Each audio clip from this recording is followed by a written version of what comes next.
If you had a job where you come to work and people clap for you, it would change your entire mood.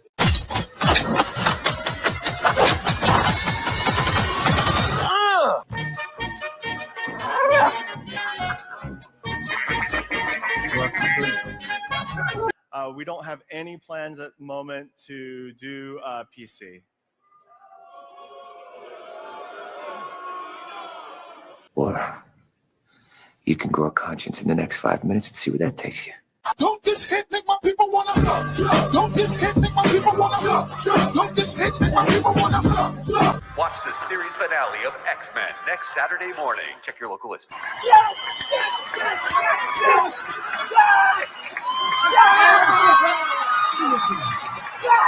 What the hell going on? Oh, we heard tale of a party. Gangnam Style. Gangnam Style. There can be only one magical Negro.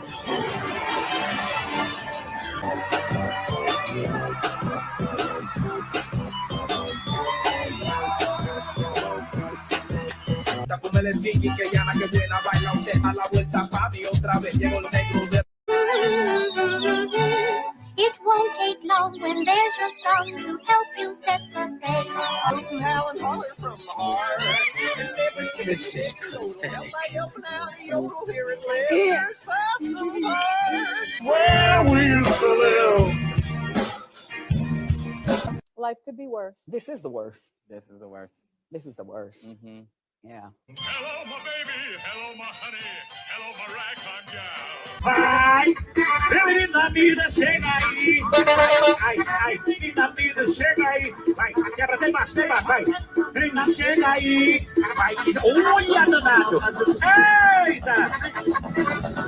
And the Disney stock just keeps going down and down and down.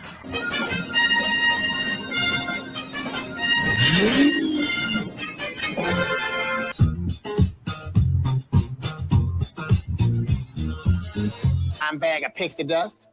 Contraband. They're going to do the Mary Poppins thing. They're going to do it. They're going to do it.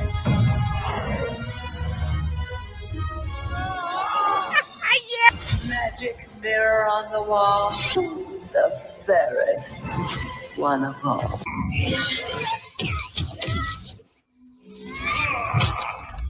Oh, bitch, you killed Kenny. Kenny. You fat hoe. I get it. I'm not persecuted. I'm just an ass.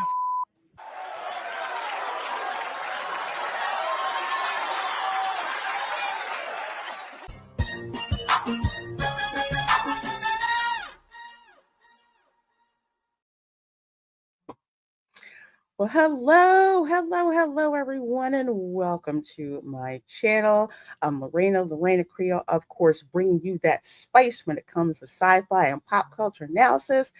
And of course, speaking of spice, welcome to the Spice Lounge podcast.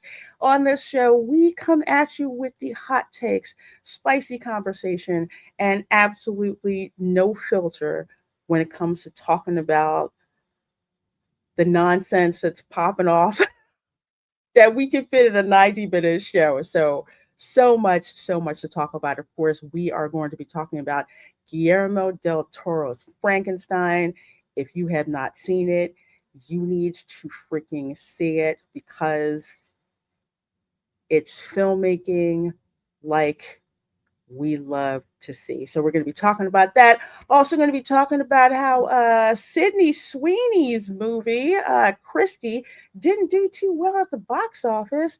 And apparently you've got some gay people kind of pissed at her. Most notably, the chick who played Batwoman. She needed to keep her mouth shut. Anyway, that, and of course, hot topics we're going to be talking about tonight. So we are so glad you guys are all here in between YouTube, in between X, in between Facebook, all that. Please do thumbs up, share out the stream. We are so glad to have you hanging out here with us. So let me get started and bring in my panel. We have got Erica from Hanging with Erica and Rob, and we also have Tom F. How are you guys doing tonight? Did okay, I guess. We're celebrating because we're getting paid. Government shutdown is over. Yes. I'm so glad that nonsense is freaking over. And it did not have to happen. Yet No, it didn't. again, political kabuki theater. And yeah, that's pretty much exactly what it is. And if you want some funny things to laugh at, go look at all the Congress critters getting roasted because they kept voting against the continuing resolution. For whatever interns are running those accounts, sorry, not sorry. Okay, not They're sorry getting their asses whatsoever. handed to them. I think they're just using bots from now on. Yeah. Mm-hmm. And we got a new Auntie Anne's pretzels out here at the BS. Oh, We're very excited. Nice. A little taste of home. I love Auntie Anne's pretzels. Me It's too. Auntie I Anne's need the pretzels on the East Coast and Wetzel's on the West Coast, which I found out. I've had No way. Wetzel's. the I thing is, prefer Auntie Anne's. when you can get both at the same time, then you have the pretzel dipping battle. Oh, yes. I like a good honey, like Dijon mustard. You want to Like kill me. German mustards.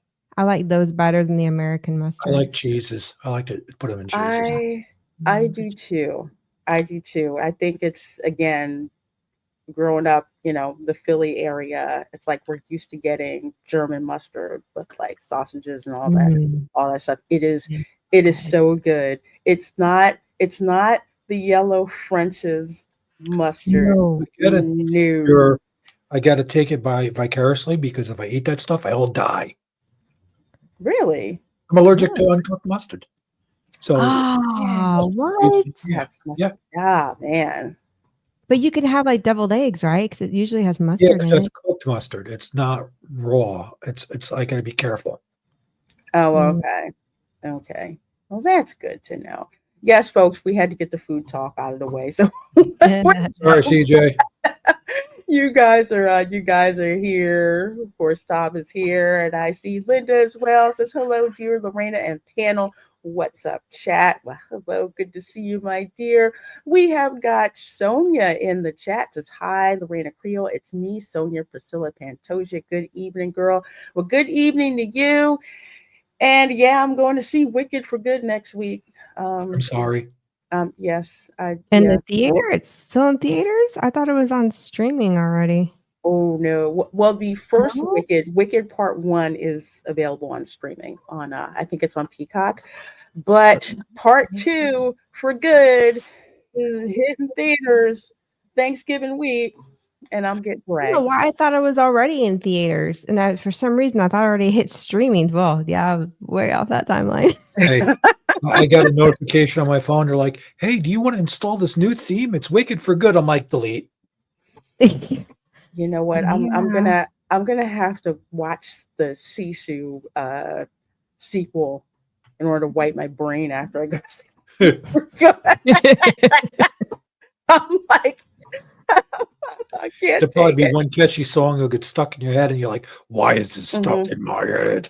It will, and I'll get stuck on all the color, and then the choreography will suck me in because choreography is one of my things that I love to do, and get me sucked in and all that. But yeah, I'll be going. Pray for me. I might have to sneak some alcohol in theater. Hey, Kiss My Grits, how you doing? This evening, Lorena and Spicy Crew. So good to see you here, my dear. Appreciate the DMs you sent me. You sent me some great stuff, man. Let's see. We have got Charles Ratliff in the chat. Let's go. It's indeed. We've got Keely Chow, who's here as well. Love seeing you. Oh, thank you. I'm so glad you like it. I'm loving the look too. I'm transitioning. Thank you. Hair.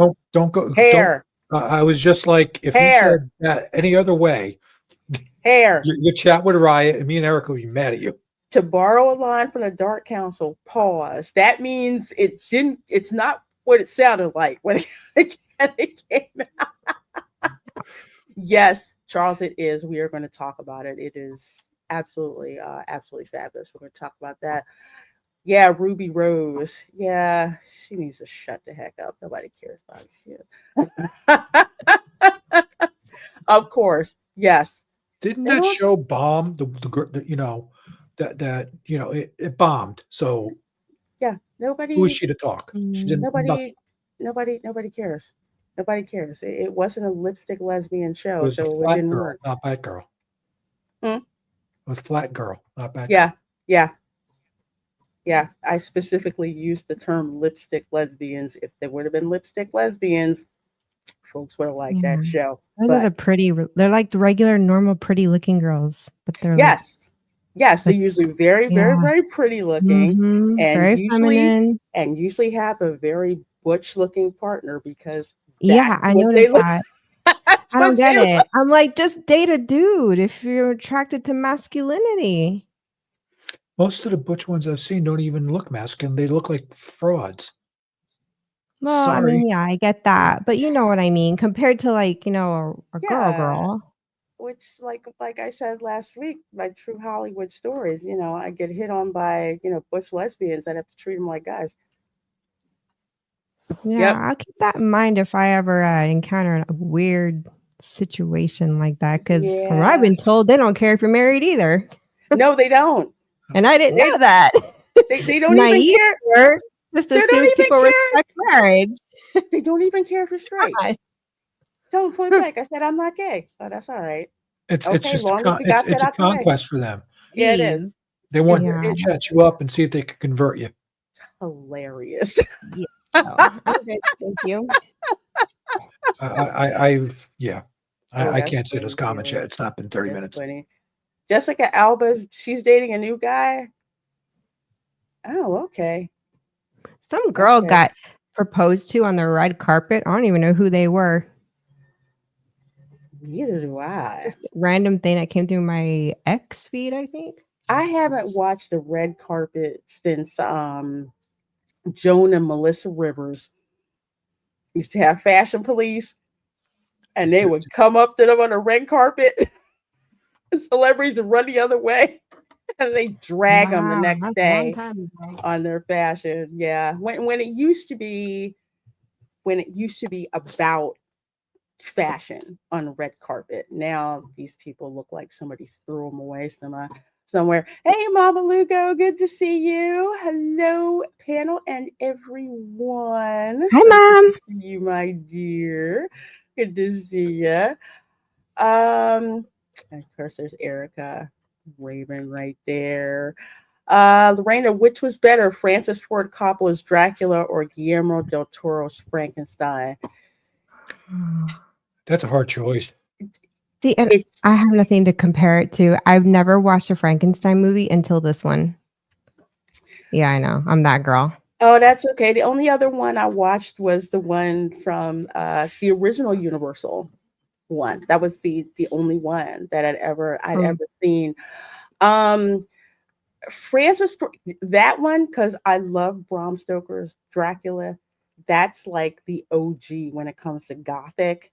And Guillermo del Toro, it's just he did it. It's almost like it's in the same vein, but Francis Ford Coppola is always going to be the OG. It's like you can't touch it. But and correct me if I'm wrong. I think it was Francis Ford Coppola that gave, or somebody else. I may have got this wrong. No, it had to be Coppola.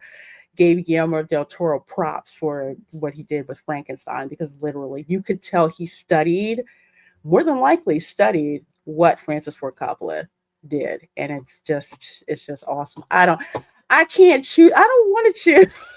I really don't, but only because it's the OG and they did it first. I'd say Francis Ford Coppola's Dracula, but that new Frankenstein, I tell you, is fire. We're gonna talk about that. Empress Karma, get it in the chat. Aloha, Lorena, Erica, and Tom F. Aloha, and good to see you, my dear. So good to see you. And let's see, Buddy Hepburn is in the chat. Hello, hello, hello, hello, hello, hello. And let's see. Go and Shogi. Hey, just the only thing, Alba, I care about is the territory in Italy famous for truffles. That's funny. That's funny. Fashion looks like millennials' beige nowadays. Bland, boring, or crazy, looking like Capital Hunger Games. Yeah. Yeah, it used to be like the Oscars was like the Super Bowl of fashion. It used to be. I mean, real fashion. Now, gosh, it's Coppola's Dracula is way overrated for me. So Frankenstein. Hey, well, that's why we're here. Talk about it. I get you. I get you, my dear. Well, we're going to go ahead and start with the hot topics before we get to the main stuff. So 65 of you folks watching here, we sure do appreciate it. Thumbs up. That's your price of admission. Estranged husband, aka boredom. Yeah, Hollywood is a weird place. You really haven't had a true relationship in Hollywood unless you end up at the county courthouse in downtown LA for something. For divorce? Divorce, paternity suit, stalking. Yeah, I laugh, but that's another story I'm going to have to tell another time. First of all, starting off, I'm very, very glad to hear this. Chadwick Boseman to get Hollywood Walk of Fame star, and it's obvious he's getting this posthumously. It's way overdue. And for folks who don't know, pretty much anybody can get a star on a Hollywood Walk of Fame. All you do is pretty much raise the money, fill out the form, and you get a star. That's like how I'm going to say some stars, like especially Star Trek and other sci-fi actors like William Shatner. They raise money to get him a star. On Hollywood. Hopefully not the part of Hollywood that gets pissed on by vagrants on the regular. Hopefully it's a nice section of Hollywood where it is. But yeah, Chadwick Boseman is going to get one, and apparently, let's see, his star will be unveiled in a ceremony on Hollywood Boulevard in Los Angeles. I want to know which part of Hollywood Boulevard this is on November 20th. So his widow, Simone, is expected to accept the honor on his behalf, according to U.S. media outlets. So let's see. And the director, Ryan Coogler, and Viola Davis co-star of his final film, Ma Rainey's Black Bottom, which I have not seen. I heard it's good, is going to be speaking at the event. So that's going to be on November 20th. Thoughts? Took them long enough.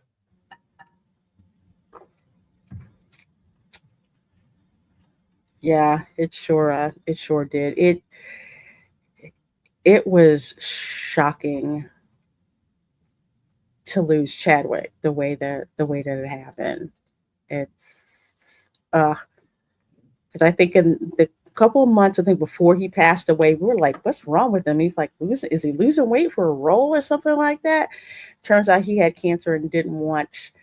I think only Ryan Coogler knew about it, if I'm not mistaken. And he was actually, he was still working out, he was still shooting, he was, going to children's wards, kids that had cancer.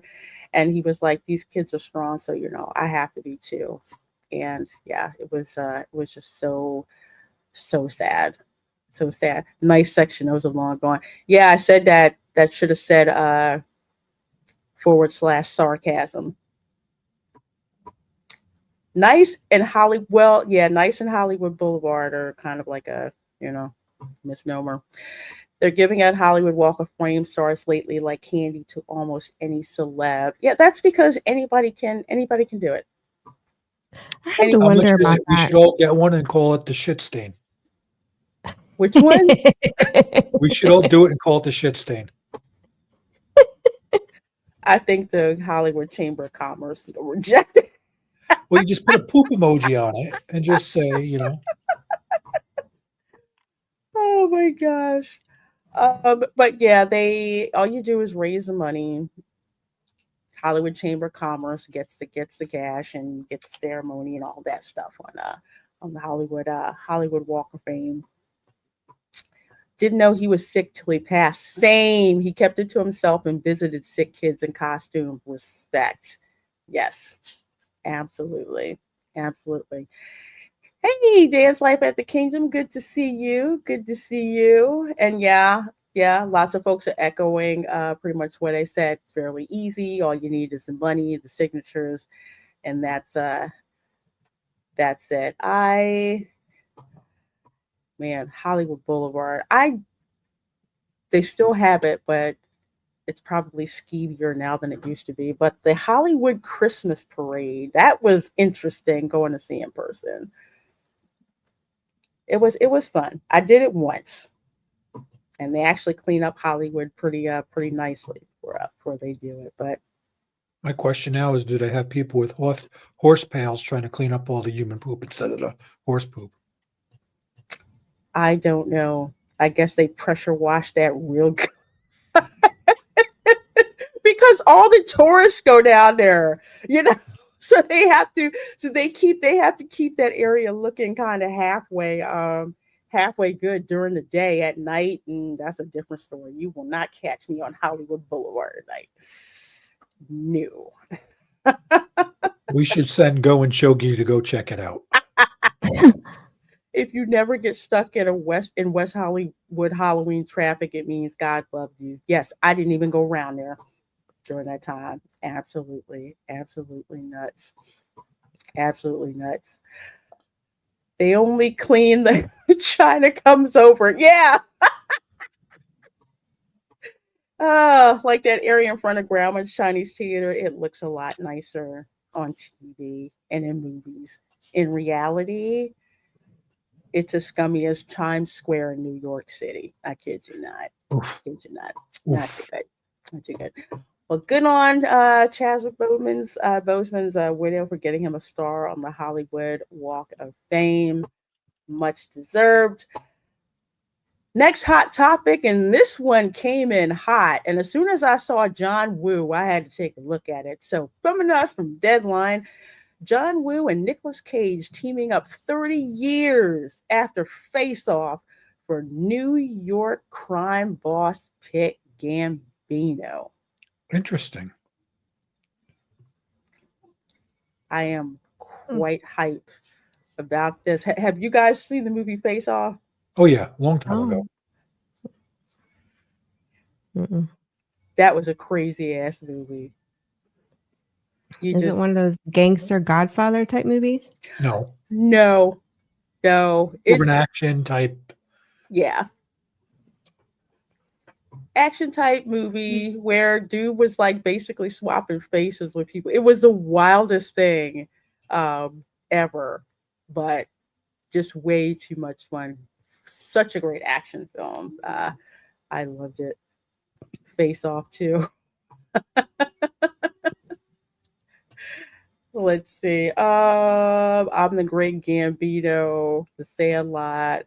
Yeah, Face Off was awesome. Face Off was in the vein, I want to say, of those, I keep calling it the Don Simpson, Jerry Bruckheimer coke-fueled era, but John Woo directed a lot of like martial arts style films, so the style is freaking awesome. Yeah, I remember he did Silent Night. Charles Radcliffe's talking about it. That was Yeah, I saw that one. It was okay. It was okay. It was a nice popcorn watch. And if John Woo wasn't attached to it, I would not have paid like any attention to it. But freaking I love John Woo stuff. So apparently it's looking like it's like looking in a mirror only 30 years later. Almost 3 decades after they graced screens with the wild action pick Face Off, Movie legends John Woo and Nicolas Cage are teaming up again on the crime biopic Gambino about notorious New York crime kingpin Carlo Gambino. That's gonna make some freaking money. If they do it right, yeah. Exactly. If they do it right, which I'm pretty sure. I'm banking on the fact that they will, because you can't F up mob movies like that. You just can't. We expect our mob movies to be downright dirty. And I think the last mob movie I watched was the one with Ryan Gosling in it. I forgot the name of it. It had Emma Stone in it too. She played like a small part. I have to look that up because I cannot. It was a role you typically don't see him in, but he did a really good job. We thoroughly, and I forgot the name of the movie, but we really on the plane. You gotta find that and pretty good. And let me know what that one is, because I love Ryan Gosling. And it was based on a true story too. Oh, yeah, so it made it even better. Hey, Paulie, how you doing? Says evening, Lorena Creole. Well, good evening to you, mi hermano. I hope you are doing well. Folks, you got to go check out Paulie's channel, Latino Slant. You are missing out on some great commentary and videos if you do not check out his channel. I know he's got a new show called Los Cinematicos, which I keep forgetting to check out. But yeah, they just dive into cinema. So I think that's on Sunday night. So definitely check out Paulie's channel for that. You will not be disappointed. I got to get you back on the show soon, dude. It's called Gangster Squad. Gangster Squad. Okay, I'll have to check that out. I don't think I've seen that. Hey, Jonathan G94, good to see ya. Good to see you. And glad you're here. Is Disney producing it? No. No. Sorry. That's funny. No. That'd be a little weird. Disney doing like a mobster movie. Nah. Yeah, they'd have pictures of Mickey and Goofy in the back room, you know. I could have gone my whole life not knowing that. Yeah, and 30 seconds. At 30 seconds. 30 seconds. Anyway. Bob Iger would be in a second shower.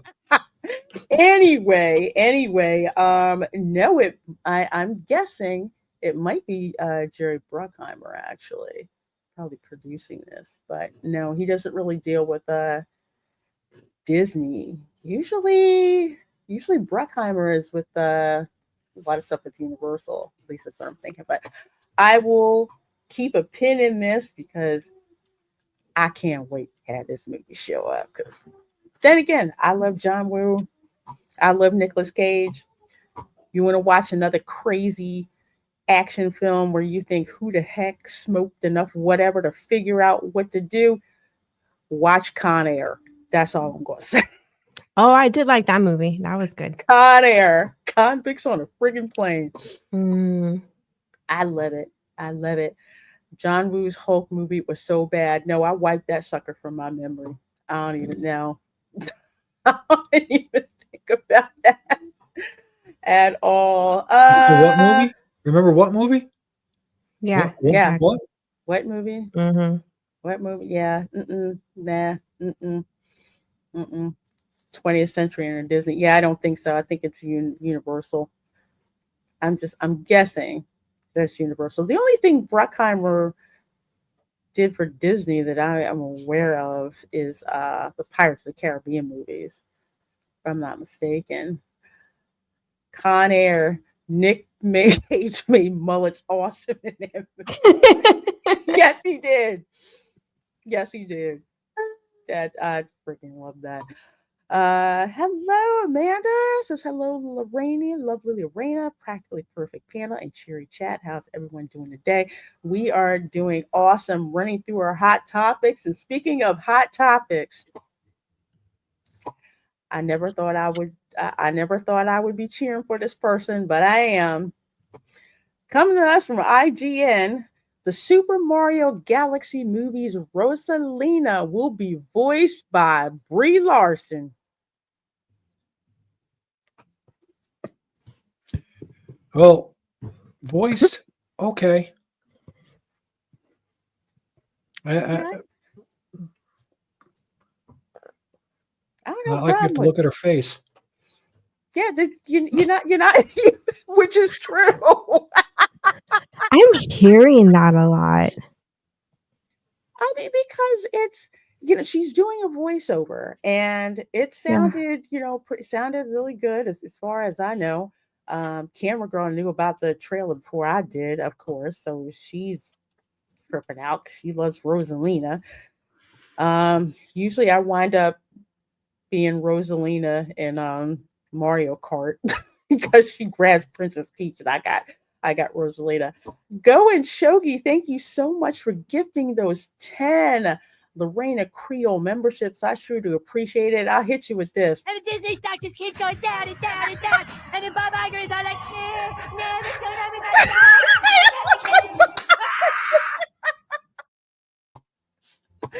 So make sure, folks, that you thank Go and Shogi if you got gifted a Lorena Creole membership from him. It's valid for 30 days.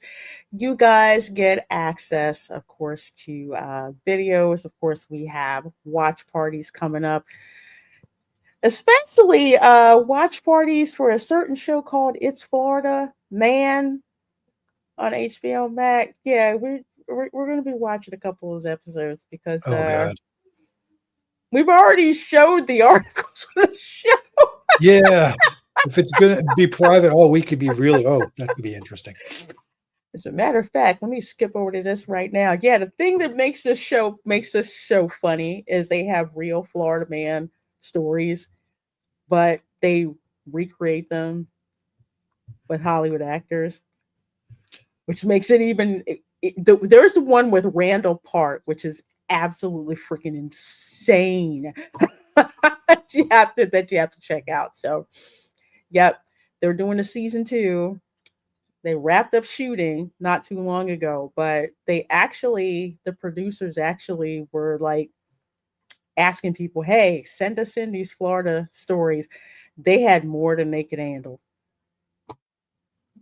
So yeah, we looking forward to this. This is going to be fun. Well, after seeing the news that Clownfish just posted, that clip is more true than ever. I did see about the earnings call. As usual, the parks are carrying the Walt Disney Company. Just saying. Let's see. Tom Baker, I saw Frankenstein in the cinema and loved it. Oh, great. I wish I could have seen it in the cinema. We're going to talk about that in a little bit. Okay, so running through some more hot topics. I'm sorry. This is funny. So apparently, this chick got kicked out of, I guess, Jeremy Renner's house. Jeremy Renner, a.k.a. Hawkeye. Apparently, girlfriend thought it was true love because he basically hit her up for a booty call, and that was it. And then she tried to stay at his house. So stupid. Oh my gosh. What the fuck? I'm sorry. We made 35 minutes. I thought it was true love. Are you serious? Your first mistake was saying yes. You have to understand the implied contract, the contract of the booty call. Okay, that's one and done. Oh my gosh. Yeah, no. Even I don't.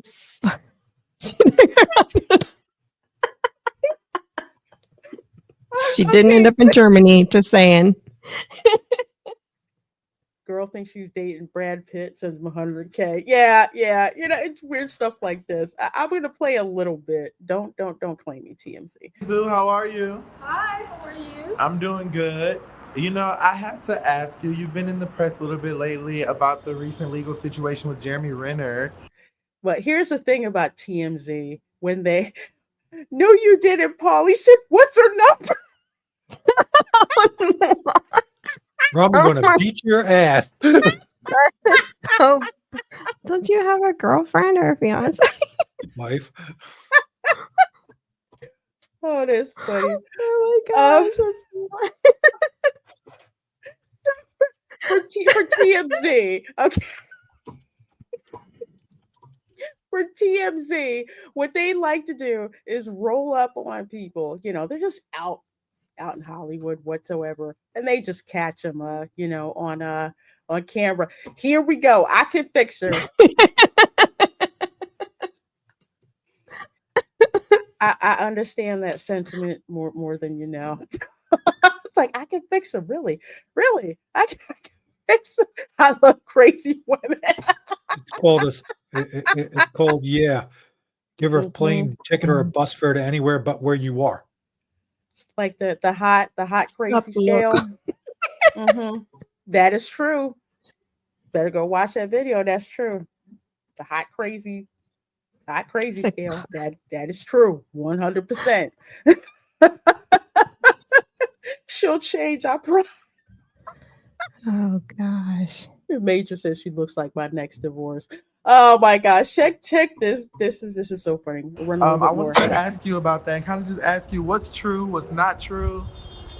Well, first of all, I have been supported by the media since always, so it's not like I needed anything to advertise for anything. Oh gosh, please. I don't even know who this chick is. Yeah, I know. And how is it a story like this even got out? Like what? It's just so random. She looks like a call girl. Because it's TMZ. That's it. We called them juicy girls in Okinawa. Ooh. I call juicy girls. No. Should I go back to the old Vietnam saying? But no, I'll just not. Too late. No, Charles, you don't want this chick. She's only in it for the long time. In this $5. Make a holla. Yep. So, One I over have here. to say that right now I'm really happy that I can speak out and I have the support of the media to voice my. What support of the media? Girl, we are laughing our ass off. Jeremy Renner came clean and just basically said, okay, look, it was a consensual encounter. Basically, he hit that and did not want you to really talk. And so what, she leaked the story out just to get her 15 minutes of fame? Is that what happened? Because I don't think the guy would have, leaked that if it was just supposed to be a one and done, Well, here's more. Oh gosh. As we reported, and this is TMZ. Well, TMZ needs to stop with the political stuff because TMZ used to be just great at reporting celebrity train wrecks, which is why I loved that site until I see. Harvey Levin lost his damn mind and contracted TDS. But anyway, Renner alleges they had a brief consensual encounter in July, but when they met again in August, he allegedly told Sal he was not interested in a sexual relationship and put her in a guest bedroom that night. But Sal told us she thought he was her significant other. Girlfriend, there wasn't even a first date. Oh my gosh. So many signs. Paulie's right. They are every cafe and every bar. Oh, gosh, really? Good Lord. You know what? I need to look up who this woman is. She I don't know if she's a D-list actress in China. I am guessing that she is Chinese because of her last name. If I'm wrong, oh well, sorry. But that could be it. Well, okay, who's this guy? Because I don't even know who the guy is. You don't know who Jeremy Renner? Nope. Okay, this is why this story got on my radar. Okay, I told you I'm not very savvy with all entertainment stuff. I can follow a lead, but don't quiz me. It's only because I lived in this darn cesspool, but you supposed okay. So she previously told the Daily Mail he tirelessly pursued her. Okay. Allegedly sending intimate texts and videos before ultimately winning her over. Weird. Mr. Snowplowman did that? I highly doubt that. I don't never say never, because some of these actors are just straight up freaks with deviant behavior. I'm just saying, not all of them, but the stuff that goes on. So let's see. She claims they worked on a Disney documentary together, but things quickly went sour, and that he even threatened to call ICE on her. Sal told us she sent Renner 3 cease and desist letters. See, I told you, no relationship in LA is complete unless you've had some kind of legal dealing. Wow. It gets filed at the LA County Courthouse. Jeez. I'm not even shocked. I'm just. No, I'm not shocked either. These chicks are a dime. La La Land is La La Land. That's for damn sure. It is. It is like, oh, he looked at me. He looked at me, so he must want me to stay at his house. It's so funny. He put her in the darn guest bedroom. Okay, I'm gonna have to do some recon on who Yi Zhao is, because something tells me she's trying to get a leg up in Hollywood. Yeah. So I don't know. It's true. I can't wait for her to say. I'm balding and my hair on top of my head. My bangs look better than hers. What the F? You know what, girl? Let it go. Let it go. It was just a booty call. Let it go. Let it go. Let it go. But if you think that's nuts, okay. A 32-year-old woman in Japan has officially married an AI persona she created using ChatGPT. After the virtual character Klaus proposed, she accepted ending a 3-year relationship with a real partner, saying the AI understands her.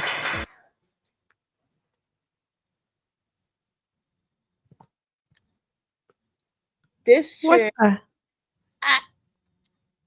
What? Oh my gosh. Yes. She married a. Oh, thank you, CJ. Yeah. Okay. Yeah, I'm gonna dig up some more information on her. Japanese marry weird things. Yeah, I remember the dude married a robot. I did not know that either, and I don't know how I missed that one. One dude married a robot. Another guy had like all of these lifelike sex dolls in his house, and he dressed each one every day in the morning and put them in pajamas at night. It was like, okay. Full disclosure, this looks like a dude in an Otome game. Granted, I do play an Otome game for fun, but some of these people get too weirdly attached. I think someone said parasocial relationship. Yeah. Like pixels. What the hell? I can't. What do they think? They're going to get sucked into a thing like Tron? You friggin' morons. Yeah. Yeah. Like he's going to show up. He's going to show up and we're going to go out. Okay. Okay, y'all. Okay, y'all. Okay, y'all. Soul Assassin, I do not know if she married a pirate ghost. I honestly don't know. Wait, Florida woman did marry. Oh, yeah. We don't know. Oh, gosh. Let's not insult pirates. Married an anime character. I did hear that. Well, I guess it's better than an adult. So I have a question. I have a question on that. Okay, I have so many Does questions on that. Japanese file taxes? So if she came to America and she moved to America, is she technically legal? Say my computer's my dependent, because she might be onto something. Just saying. All you single people out there, you just might, tax break here. I'm not no tax guy, so I don't know. I do have 3 digital husbandos, but there's no freaking way they're real. Okay, they're not real. Don't get me started. I can't do that. Like really replacing human touch. I don't get it. no. I don't get it. I don't get it. It's pixels. They can't touch you. They can't kiss you. They can't have an unfair argument. And sorry, I had to self-censor there for me or something I was about to say. Not that it's bad, but well, yeah, there's no makeup sex involved. So I don't get why you would want to do this. Okay. I mean, sorry. I'm Not just sorry. like, you're just asking for more loneliness, and it, like, okay. So when the AI divorces her, Mm-hmm. and AI is only as good as it's programmed, and I even know, we but can I'm being program a it. wise ass here. So when the AI divorces her and says, "Hey, I'm taking half your computer," how does that work? Get the screen, hard drive, chip, what?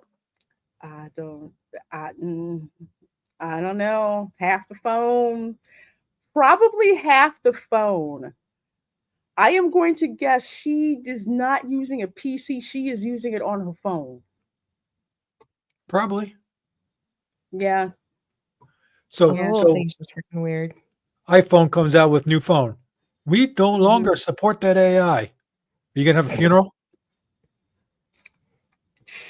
I don't know.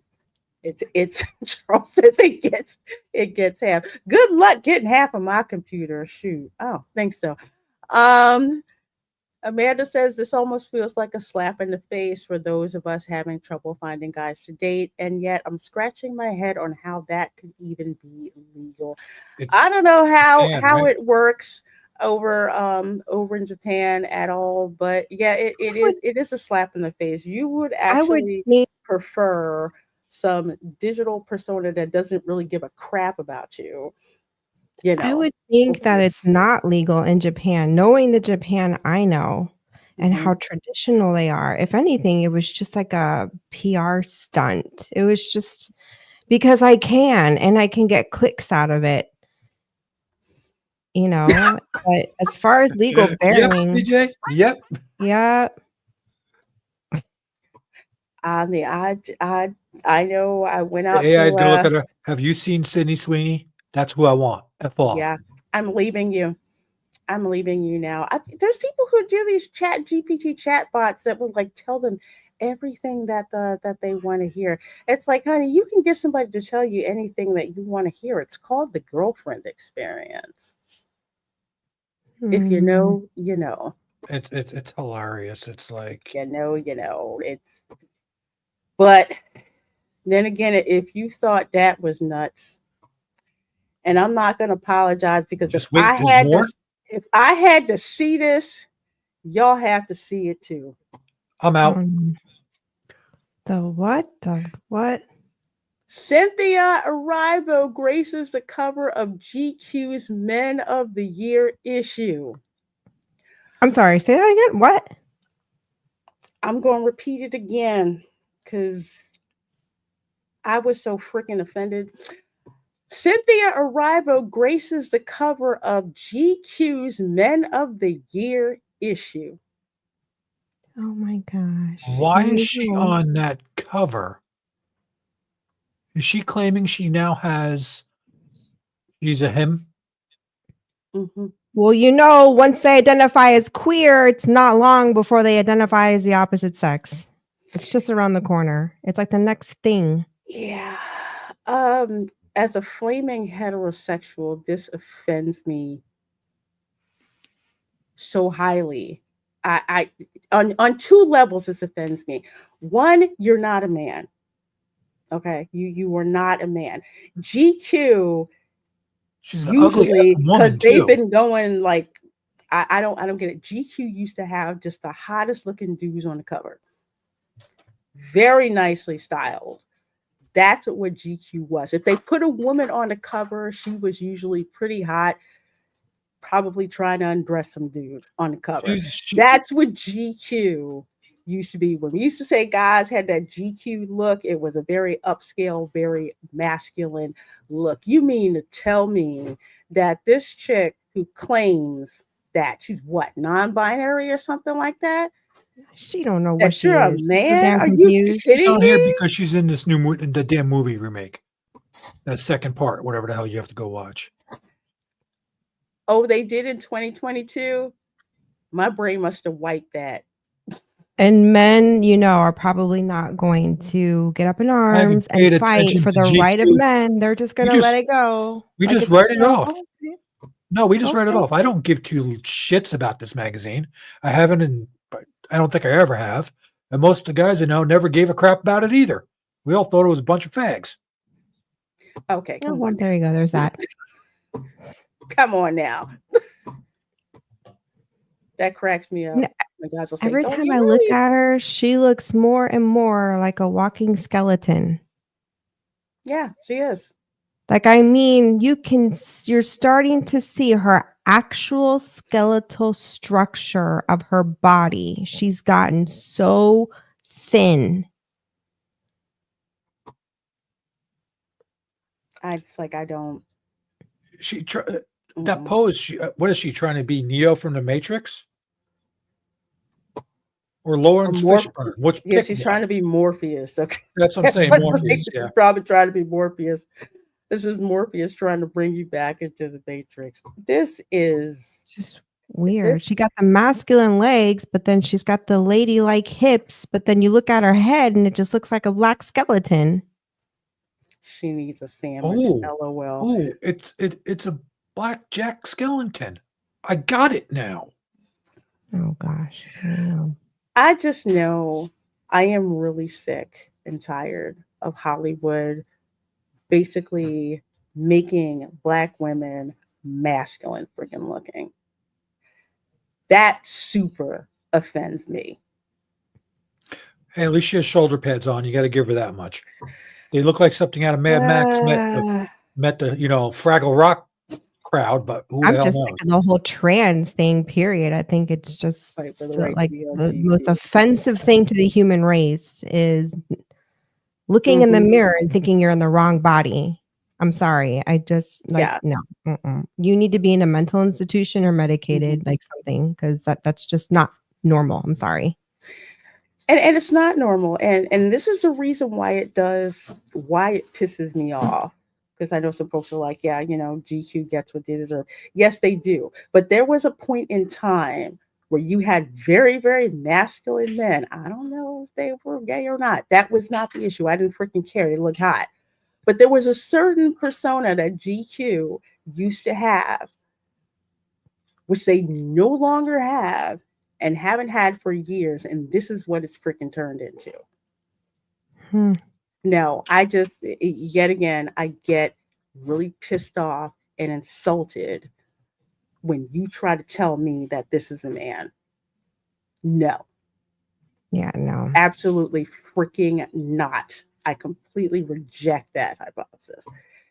That's what I said, soulless acid. She looks like Mahershala Ali, and I love him as an actor, but I'm just like, this is some nonsense. This is absolutely some nonsense. She's not a freaking. Show us some of those old covers. We need a palette cleanser. Yeah, we do. We do. Get like the ones with like Sean Connery on them. No, something like that. Do that. That's what I say. You're just better off doing an internet search. It'd be easier. That's where we need brain bleach. We do. We really need brain bleach. But okay. There's a reason I'm wearing these dark glasses. Maybe my eyes are closed. Need some shirtless, fit men to clean my eyes now. Well, I've got got hot anime guys in my phone. Anyway, there. Oh, okay. So Ruby Rose blames cretin Sydney Sweeney for Christy flopping at the box office. You ruined the film. Now, I'm going to ask this question. How many of you even know what the movie Christy was about? Were you even a boxer, wasn't it? Female boxer in Jersey. Yeah. Mm-hmm. Like I think I had heard of her before. I did hear for it. But I didn't know that there was a movie coming out. I saw the trailer in the theater, and the trailer looked okay. It looked okay. But I was kind of like, well, we have female boxers already. So it didn't quite seem to be the groundbreaking. I think it was she was one of the real movie. firsts that did stuff. Yeah, she was, from what I understand. She was one of the first. But I'm just kind of like, well, now it's like I'm so used to seeing women boxers for quite a long time. It was kind of like, okay, it looked interesting. I think it will actually get more traction on streaming, because when I saw the trailer, I was like, oh, that looks kind of interesting. I'll have to check that out. I didn't know this lady's story, especially since, she was a domestic violence survivor. I'm like, okay, I'll have to check that out. But you're absolutely right, Kiss My Grits. They did a horrible job marketing this film. It did not go right at all, which is a shame, because quality-wise, it looked interesting. It really did.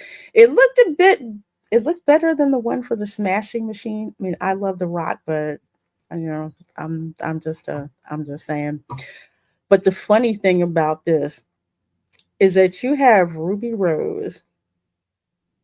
Again, she's part of the LGBTQ plus IA Skittles Nation.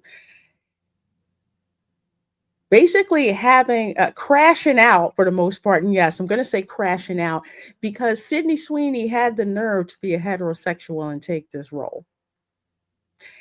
And how many times have we heard some of these folks in Hollywood who are gay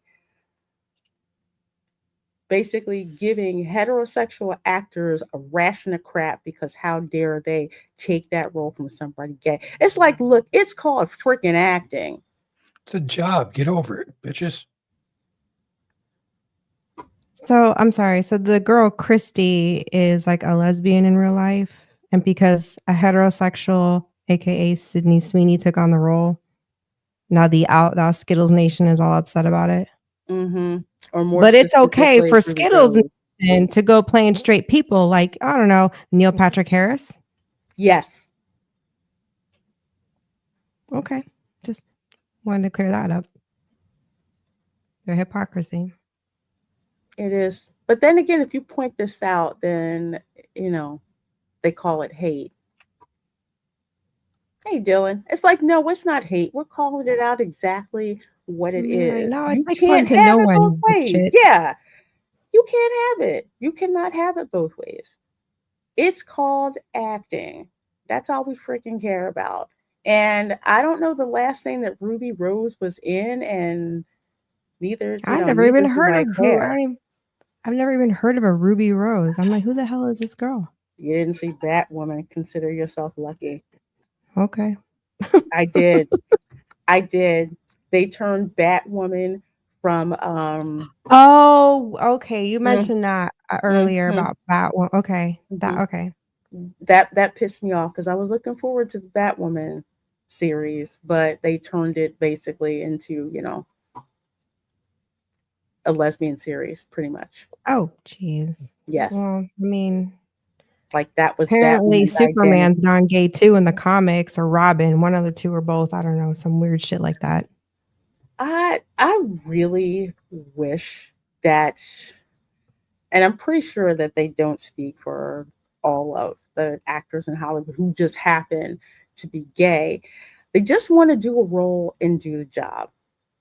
And no one cares about who you sleep with, what's between your legs is your identity for a character. We need to care about who the character is first and all that stuff later. Because there's been gay characters in television and film, and yeah, we knew they were, but it wasn't the whole freaking identity.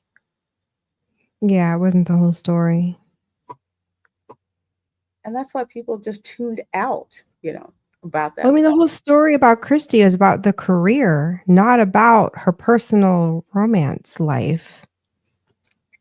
Yeah, because that's so like, what does it freaking matter? Like, the whole point of the film was about this girl's journey as a fighter. Yeah.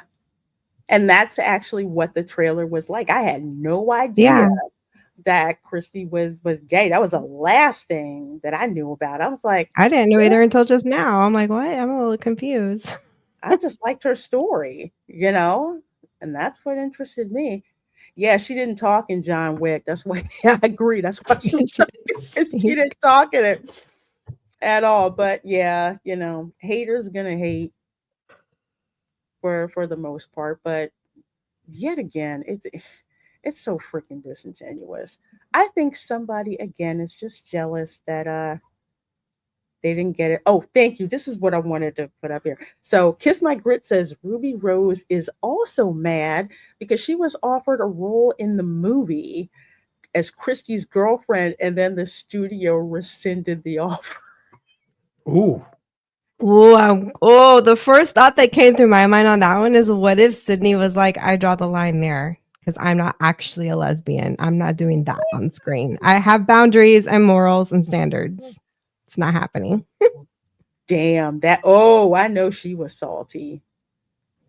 I mean, I don't know if that's what really happened, but it kind of makes you wonder, like maybe there was something there where Sydney was just like, I have nothing against, gays and all that, but that's just not me. I'm not kissing a girl. Sorry. I think, and I could be wrong on this, but with what happened on the set of Batwoman with Ruby Rose, I could have had something to do with it. She wasn't. Didn't they go through like two different Batwomans? Yes. They have Ruby Rose, and I think she quit. I think so. It's been a while since I remember the story, but then they hired another actress who was Black and who identified as gay. Or was it? No, it wasn't non-binary. But yeah, again, Skittles Nation actress.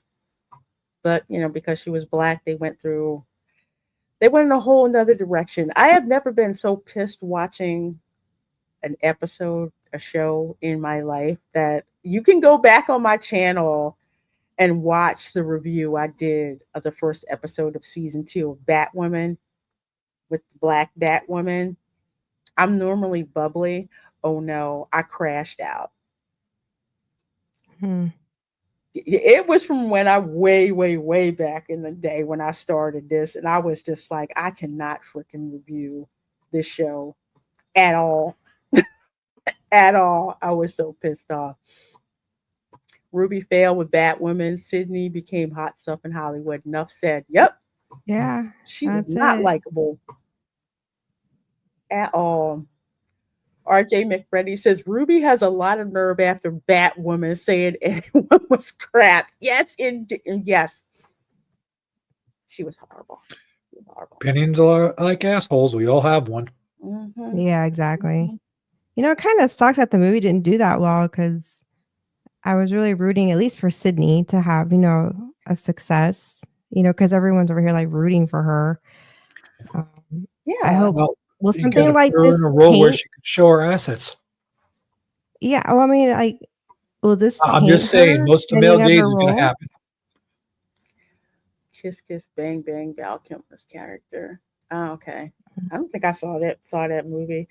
But yeah, from what again, I saw the trailer, I was like, the movie looks interesting, but there's hardly any marketing, which is a shame. So yeah. I really wanted it to succeed because I happen to really, really like Sydney Sweeney. I just happen to. Same here. And you know, she's gorgeous. She's been in a lot of things. There's another movie of hers that's going to be coming out.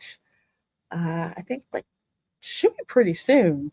It's with Amanda Seyfried, and it's kind of like I want to say a ripoff, but it gives me Hand That Rocks the Cradle kind of vibes. Oh, And Sydney interesting. Sweeney basically becomes like this live-in nanny, and she looks when she applies for the job, she looks very homely, but further on in the trailer, Psycho. yes, she's psycho. Oh, that's interesting. You know, it's kind of cool that she's really putting herself out there and doing these different types of roles. It's like she's exploring because she doesn't want to typecast herself for one. Mm-hmm. And I get that. I just think it's really cool, you know, and that she's getting different types of roles, and that the business isn't just forcing her to only do certain types, you know, of movies. Mm-hmm.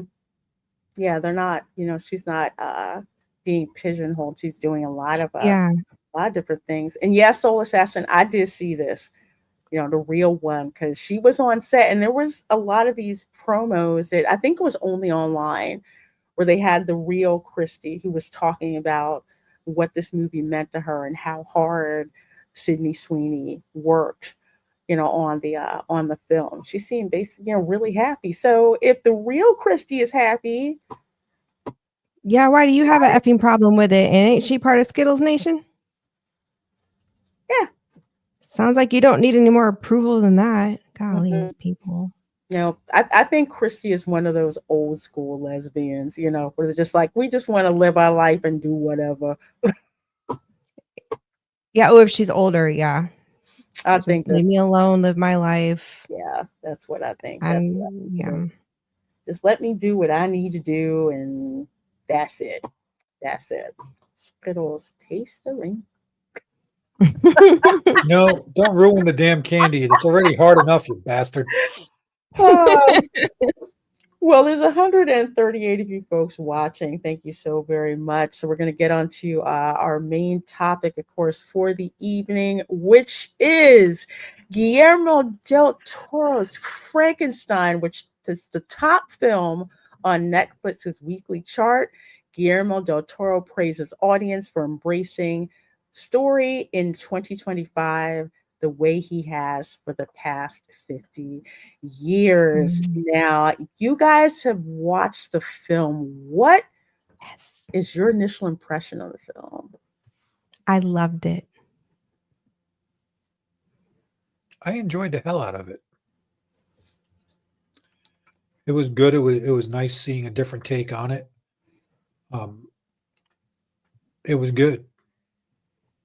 For me, as someone who doesn't usually do the horror film stuff for the monster stuff, I watched it because, for one, I was like, okay, if Lorena really wants me to watch it, I will suck it up. And if it scares me, oh well. But it wasn't scary. And I figured, well, how scary could it be? You know, it's just, you know, an inventor trying to create something. And I'm like, maybe it's not as scary as I think. The beginning and was it was good. It was it's funny because at the beginning I was struggling because I didn't know if my settings were off or what was going on, because I'm in Germany. So I'm sitting here like, why is this in another language? And I'm going crazy. And finally I asked ChatGPT, does the story start out in a foreign language? Because I'm going nuts over here thinking that I'm somehow like, are they speaking German? But it was Danish or Dutch, which sounds a lot like German. And I kept thinking it was German. I'm like, why is it in German? And no, ChatGPT was like, yeah, it'll start out in Dutch first, or Danish. That's why it sounds like German. But it's not. It's not you. It's not the settings. It's the movie. I thought that was pretty cool how that started out, where they weren't speaking English, which kind of made sense because they were a completely, you know, Danish crew until they run into Dr. Frankenstein, and then they actually switch to English. But that ship, that's going to blow me away, because when you first see the film and you see what that ship looks like and it's stuck in the ice, that was not CGI. No, it was not CGI. That was an actual ship that they built in a parking lot. but everything else around it was CGI'd in. Yes, everything right? else around Okay, it was CGI'd in. Yeah, like the ice, that so it looked like Antarctica. That was all filled in later on in CGI. On Netflix, there's an actual featurette. It's like 45 minutes long, which is really good. You should check it out. I almost watched it. I didn't quite because I was like, I'll watch that later, but let me watch the movie first. Yeah, Mhm. otherwise it's gonna spoil the movie for me if I. Definitely check it out. They go through like all the behind the scenes thing, and Guillermo del Toro talks about his vision for the film, and you get to meet like the special effects people, the costumers. Oh my gosh, the costumes. I loved the costuming and the girl that played Elizabeth. Oh my gosh. Yeah, She wasn't she just, awesome? I mean, holy cow. Talk about finding somebody who looks like from that era. I mean, she could play any period, like Queen Victoria or Elizabeth the First. She's just got a face where she could play any of those. And I will say the Frankenstein guy, I was like, oh, it's not like what we think of Frankenstein looking like. No. I'm like, this is really interesting. He doesn't have the square head. They made him more like human. Like he was supposed to be because he was parts from humanity, and Yeah. I don't think Raph could survive the movie though, because he gets very queasy when it comes to body parts and blood. He can't even watch like medical shows. He gets like sick to his stomach. Oh. Yeah, so I'm glad I watched it by myself because I'd have been like, he would not last. He'd be like, I'm out. I can't see any more body parts and just all that. And there's a lot of body parts. Yeah, a lot. It is kind of gory in that regard. But I mean, I like medical shows. I can sit there and watch surgeries on any part of the human body. It doesn't bother me. I can watch eye surgeries, knee surgeries, heart surgeries. It doesn't matter. Raph, on the other hand, is like, I can't do it. What this kind of reminded me of, because I'm a weirdo, especially when it comes to Frankenstein's monster. This is why this impressed me so much. There was this exhibit at the Franklin Institute where it was basically dead bodies, but they were preserved in some kind of substance. Like formaldehyde. Yeah, Can't say that word. Kind of but they dip the piggies in. Now we do in high school, and we have to dissect the piggies for 4 days. They put them in the buckets with that liquid shit that smells like hell. No, this was stuff that literally the veins of vessels, everything. Oh. So they were posed in weird positions. Like one guy who was smoking, he had lung cancer, so he saw the black lungs that were in it. Thank you. Yes, polymer. And there was one where you could see the entire nervous system where they, have Okay, I've seen those. Isn't like a traveling exhibit, and they even have an actual human body of and it's sad, but at the same time fascinating because it's a real human woman who died and her baby in her womb, and she's literally, okay, I'm sorry, this is gonna be really morbid and graphic. She's cut in half. Mm-hmm. And you literally see every layer of the human body, including the baby in her womb. And I know it's so crazy morbid. And I get the morbid part, and I get that maybe it's crossing some lines and what, spiritual. Yes, thank you. The body at this position. Yes. But man, it's like what you just can't take your eyes off. You're just looking at all the veins and the nervous system, the muscles, how everything can, oh my gosh, it is. Yeah. I've never been to the actual exhibit, but I've seen videos. It's fascinating. Yeah. The video, it is it is absolutely amazing. Oh, thank you, Soul Assassin, for sending it. Yeah, it was Body Worlds. That's what this was. And I went to the Franklin Institute and saw this. And yes, it looks really, really morbid, but fascinating when you see just like how intricate the human body is. I mean, it's just fascinating. And the reason why I thought about the Body Worlds exhibit when I was watching the Frankenstein movie, Guillermo del Toro's Frankenstein, was the body parts that he was taking and putting together.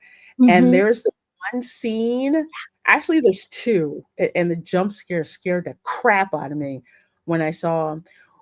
When he's in that, I don't want to say theater, but the lecture hall, and he pulls the cover off of the exhibit that he has. It's just basically head, and he's like, I got it from this person, who died at the moment of death. We grabbed his body and we put it with this one and body parts.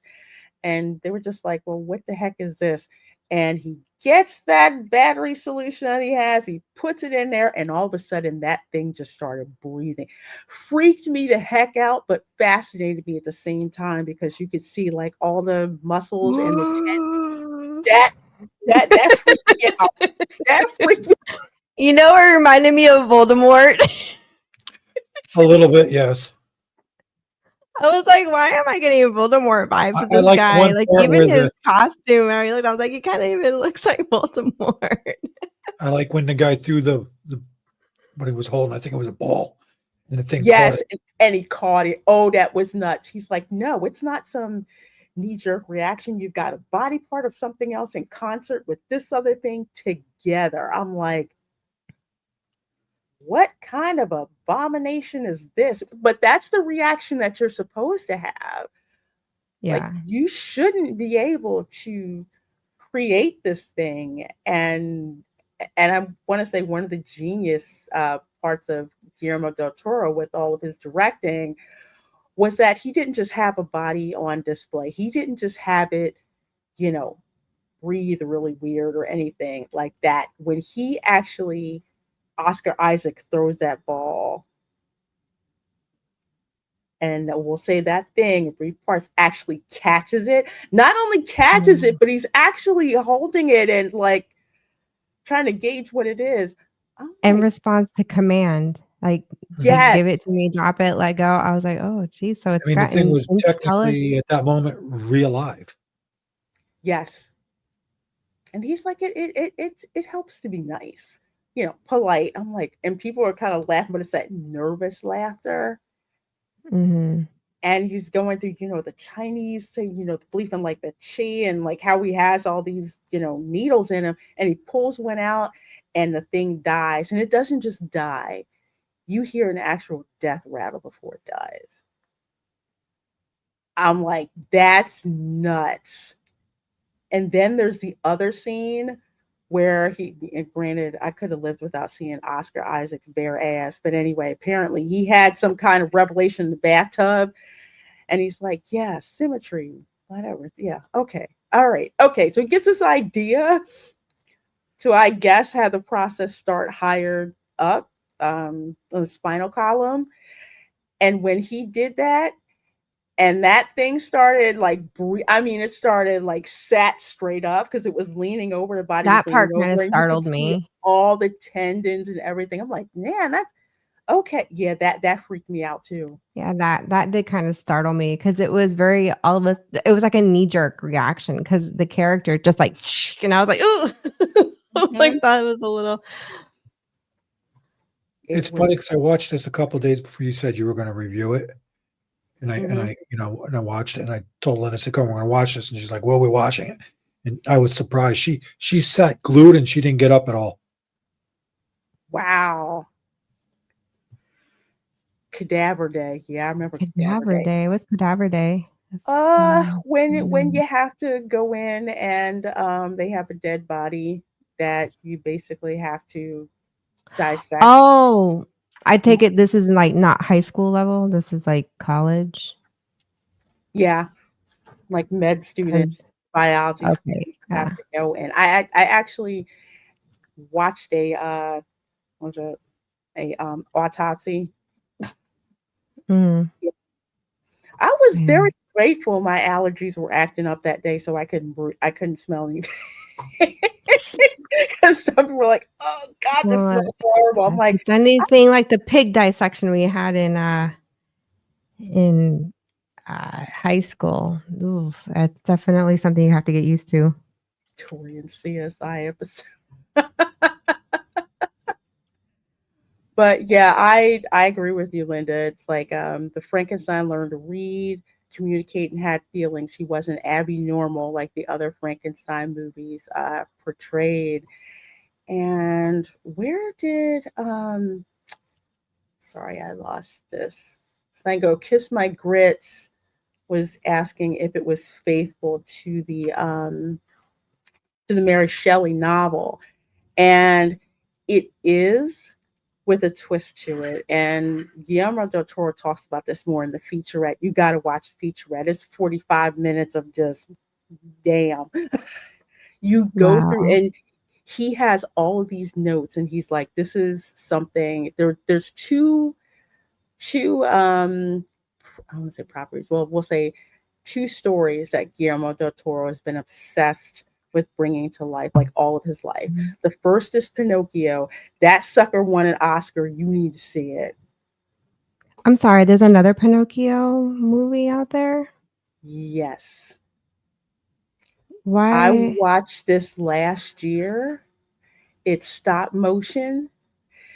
If you watch the original Disney Pinocchio, not that god awful soulless live action with Yeah. depressed Jiminy Cricket. No. Watch this one. You would think that old school Disney made this. That's Pinocchio. That's So Pinocchio. question, because now in this Pinocchio, is it more in keeping with the real story of Pinocchio, not Disney's version? Yes. Because the real story is kind of yeah, that's kind I mean, of like he kind of gets chopped up to pieces and stuff. It could scare kids. It's definitely not like it's not like the Disney version, but there's portions of it. You can tell it's more towards the classic story.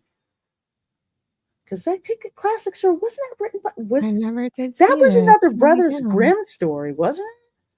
I don't know. think- I want to say maybe. I mean, well, now Thank the you. story is based out of Italy. It was. Okay.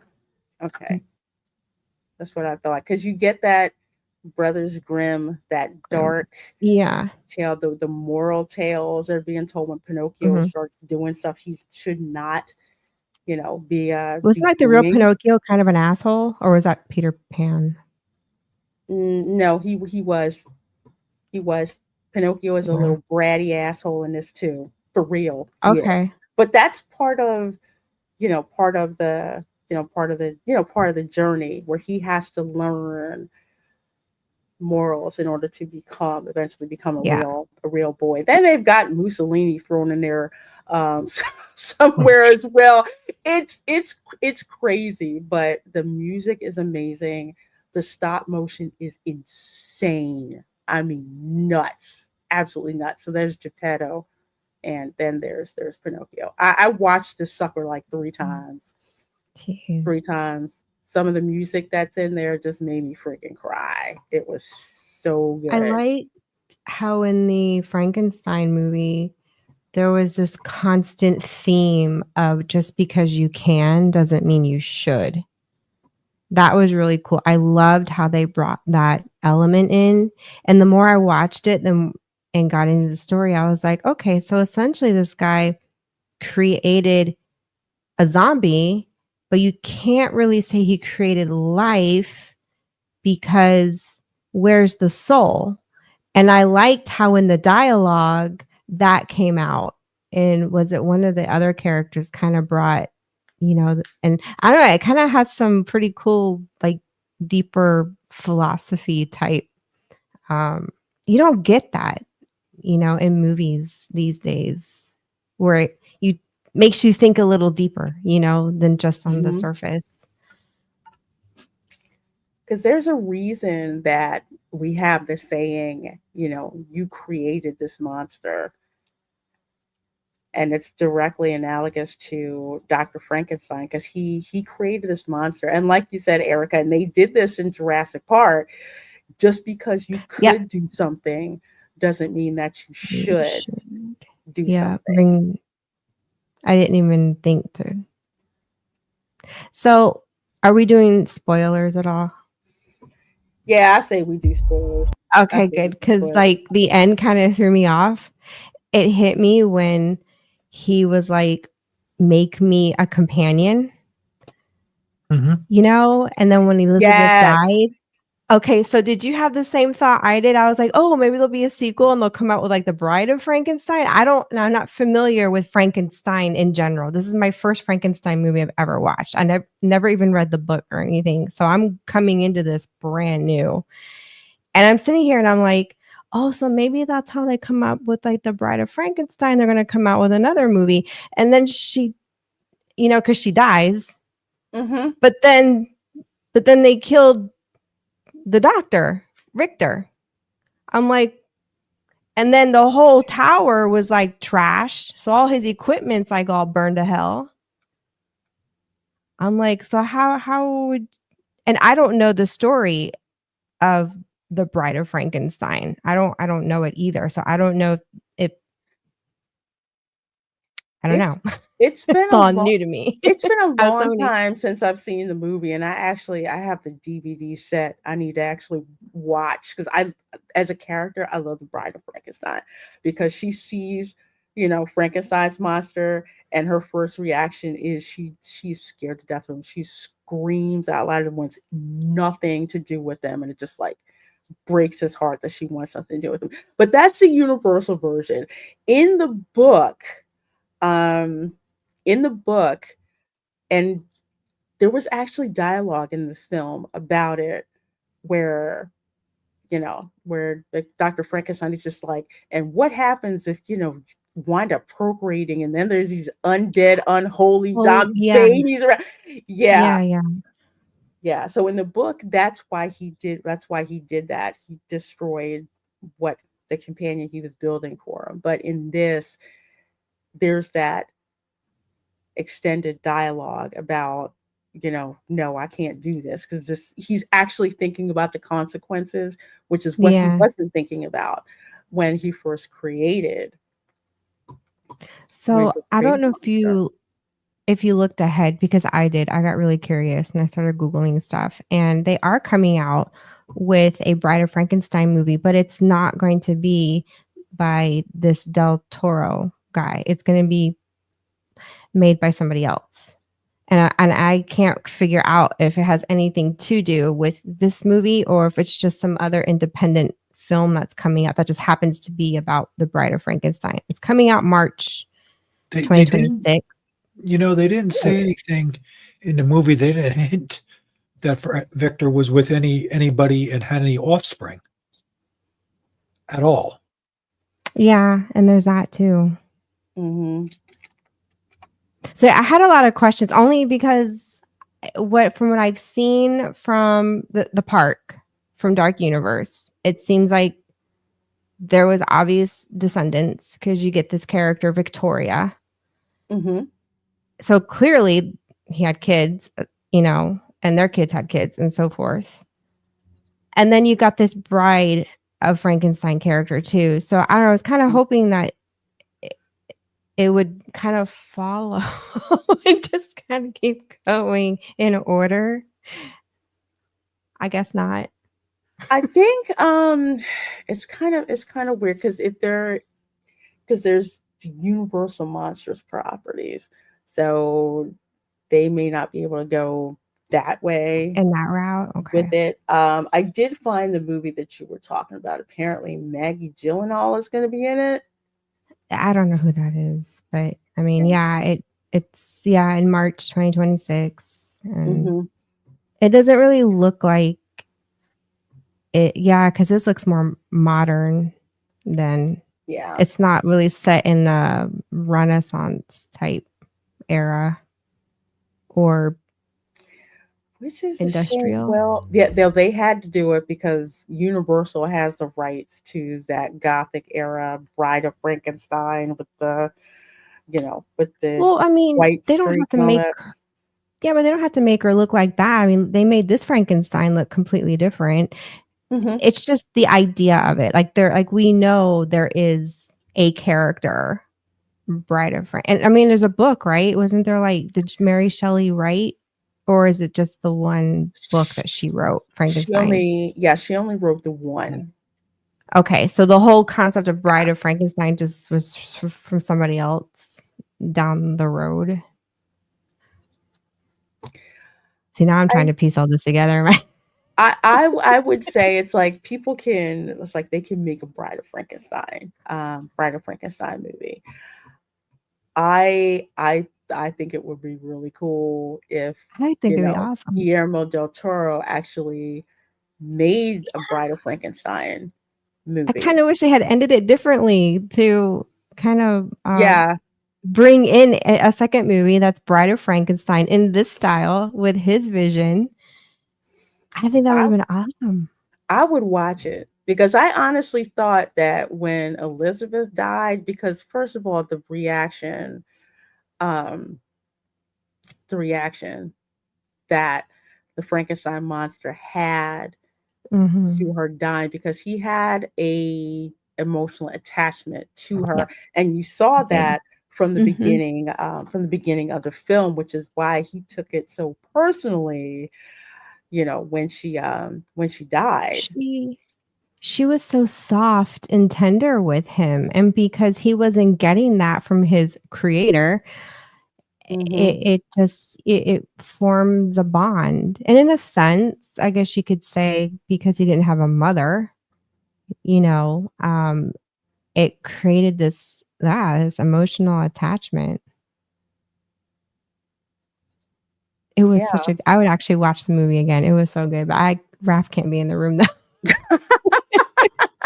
That poor guy. I did. I thoroughly enjoyed it. Just the set design is Mhm. insane, and it was done on purpose. I mean, when you go and you watch the featurette and you listen to what Del Toro was saying about how long he's wanted to put this film together and like what certain scenes represented, the fact that when you see the flashback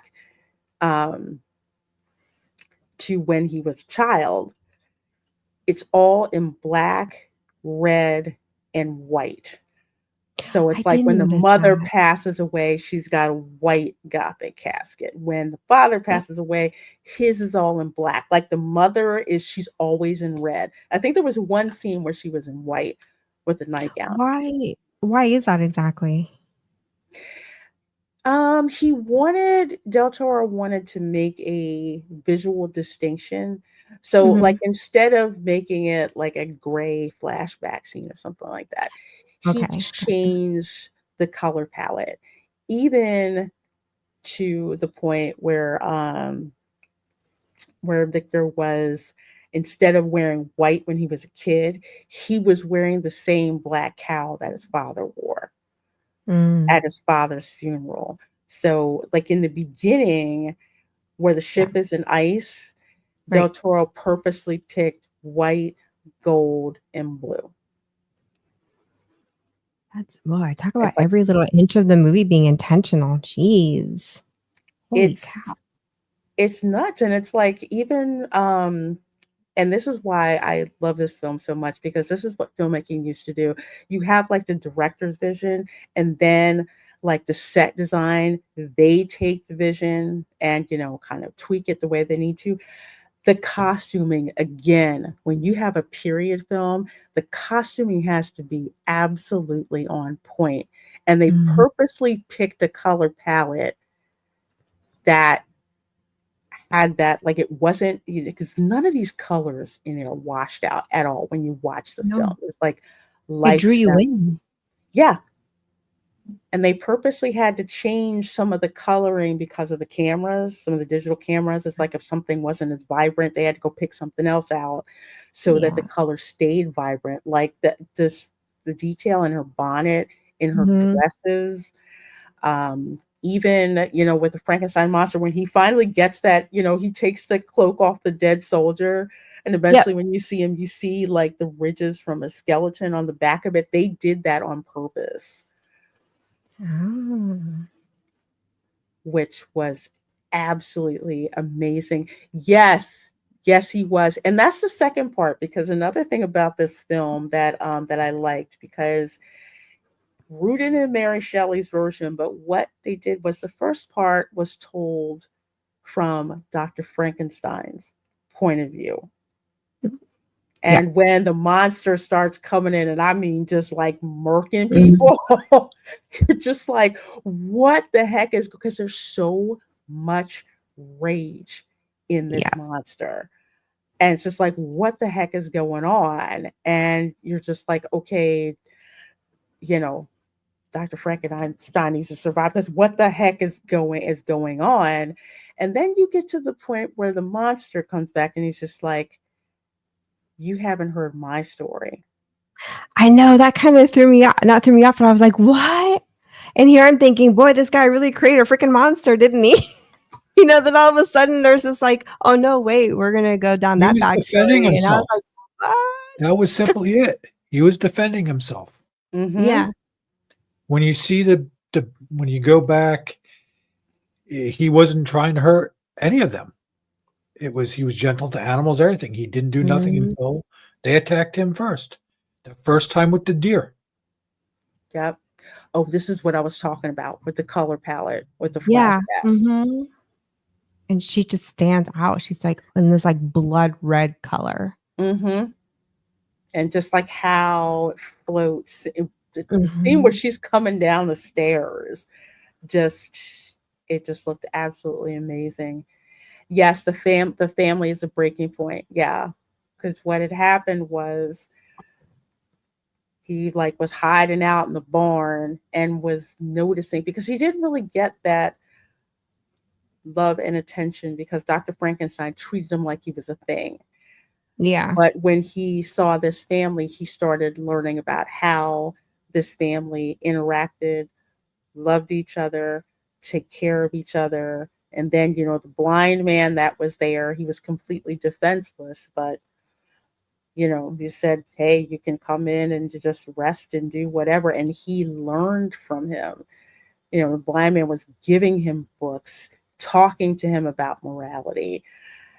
And you start to see that, you think of him as a monster, but he learns so much more about the world and learns to speak and learns to reason. And when that family gets murked by those wolves, yeah, that's when dude snapped. Yeah, when the old man when the wolves came back and took the old man, that was the end of that. That was, yeah. And then they attacked him because they thought he did it, not the wolves. So This was so cool. You know how the Frankenstein movies, they had like, Frankenstein's monster laid out and then, raises them up and he gets struck by lightning.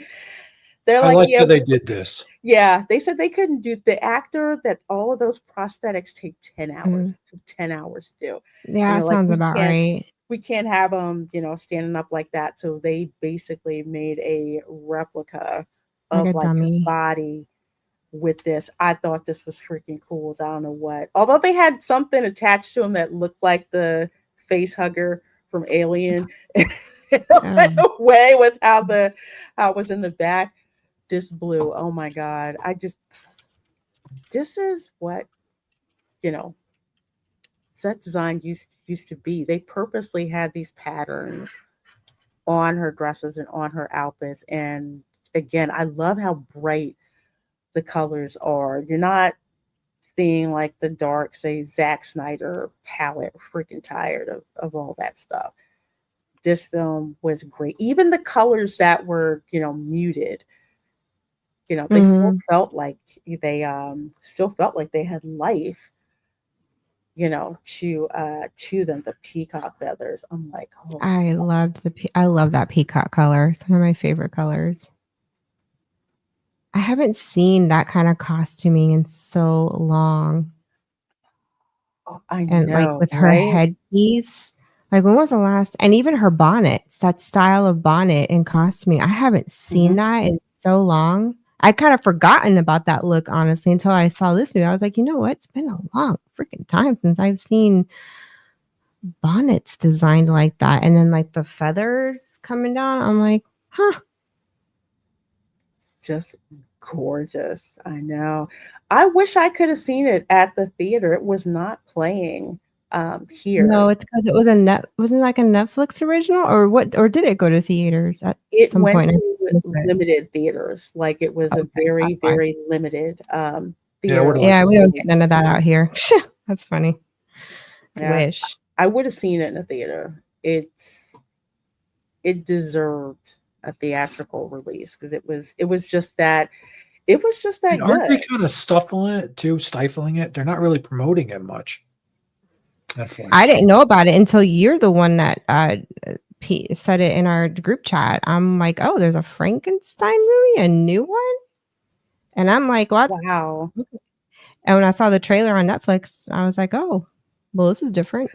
Well, I know because I have a Fire TV, Mm. I was constantly getting hit with like, you know, this is coming, Frankenstein is coming. Oh, and I don't get that. Every We've time I would got. pop open Netflix, I I see. guess depending on what I watch, it'll say, you know, like coming soon, and Frankenstein was right out there. I'm like, yeah. Remind me to watch that.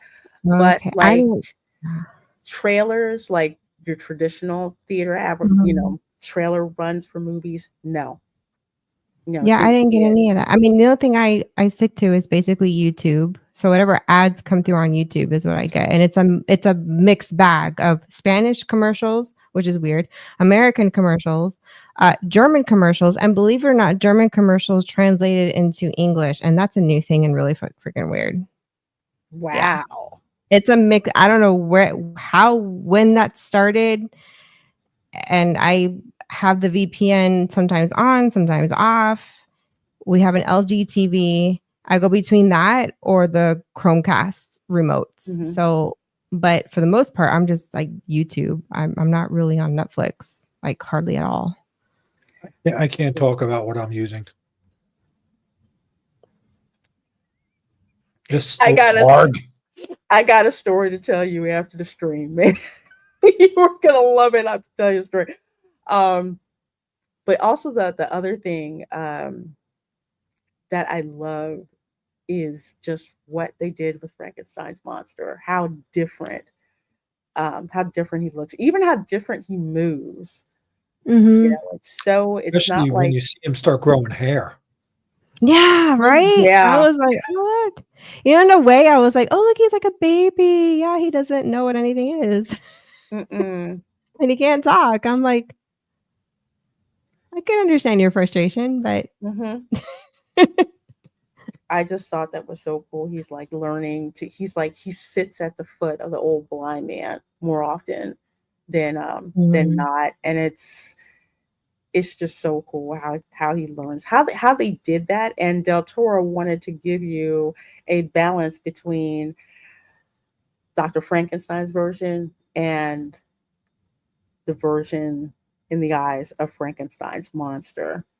So I Mhm. thought that was actually very, very ingenious because when he shows up, I'm like, wait, there's more to this story? Really? Tell me I'm about it. really I'm really curious to know if Universal is going to do anything to revive at least Frankenstein, because now I'm on a Frankenstein kick because of this. Now I want to go and watch the older movies just because. Mhm. But I wonder with like this, with what they have in the park, are they going to be making anything that would kind of promote that, kind of like what Disney does, you know, in a way mimic Mhm. that model. But I would love to watch a movie, like just start from the beginning, just start fresh, and then go all the way into like this Victoria character you created for this, attraction. Yeah. Just start here and end there. But please end it somewhere. Yeah, I would think so. Because they just forget that Wolfman movie. My goodness, that was freaking horrible. But the fact that they're doing Creature from the Black Lagoon, so Yeah, they're heard about doing a that one. remake of that one. Yeah, that one I can't wait to see. James Yeah, Wan is doing that's it. good. Yeah, I think they're going to go through. They're going to making cycle more through all the films. classic monsters. Yeah, so it doesn't go in the public domain. That's probably what they're gonna wind up That doing. makes sense. Yeah.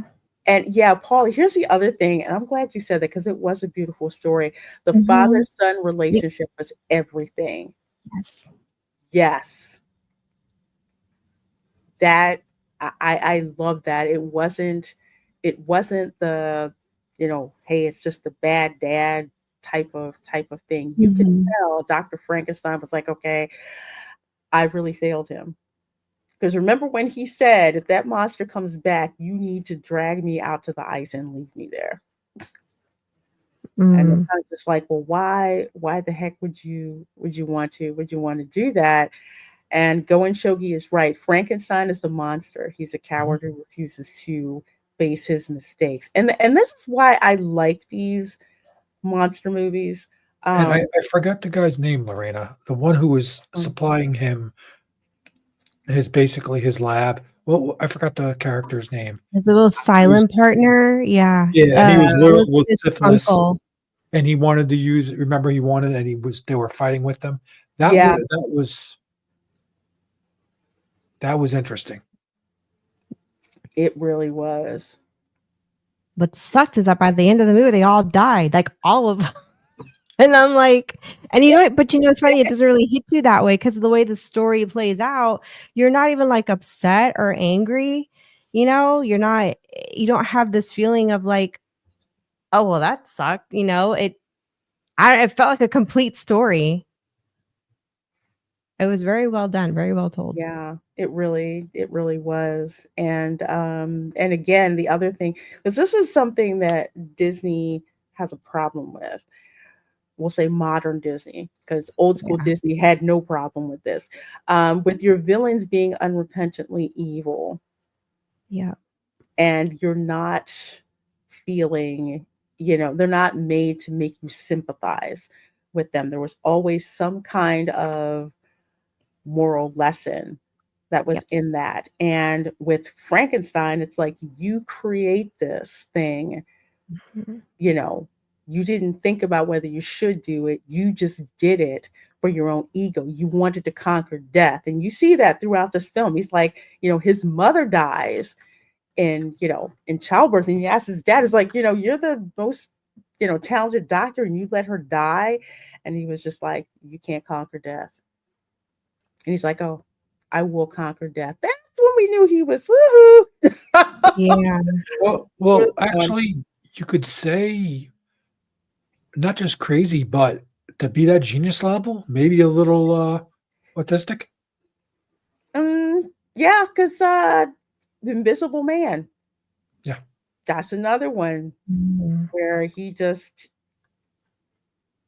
went absolutely bat blank freaking crazy.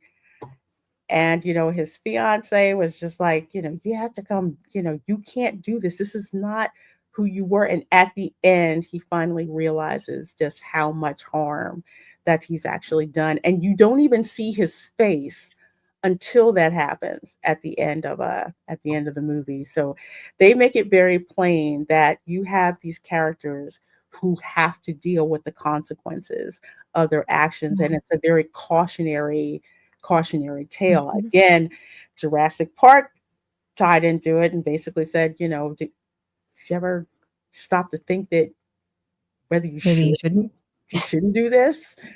Yeah. And there's people in these stories that are just like, should you do this? And you hear that his father said that you can't conquer death. He's like, I'm going to conquer it. He brings it up in that lecture hall, and just the horrified looks And yeah, we knew he was going to get his ass kicked out. But just how people reacted, like, what do you mean you can do this? You know, you can't fight death. You just cannot, you know. Thanks for subscribing, Juan Martinez. I appreciate that. And Bolger says, I need to see more of the internal battle within the monster. Well, there might be an extended cut. I'd watch it. I Of Frankenstein? Yeah, I would love it if there was an extended cut. Although I will say that unlike with Zack Snyder needing 6 hours to tell a freaking movie, Guillermo del Toro did it in less than 2 hours and did it extremely well. I just wish it had ended differently to open it up for him to do a Bride of Frankenstein. That's all. That's all I wrote. But then I realized there's no way because like they all died. And even if one of them lived, like his lab just all went to shit. One did. The monster.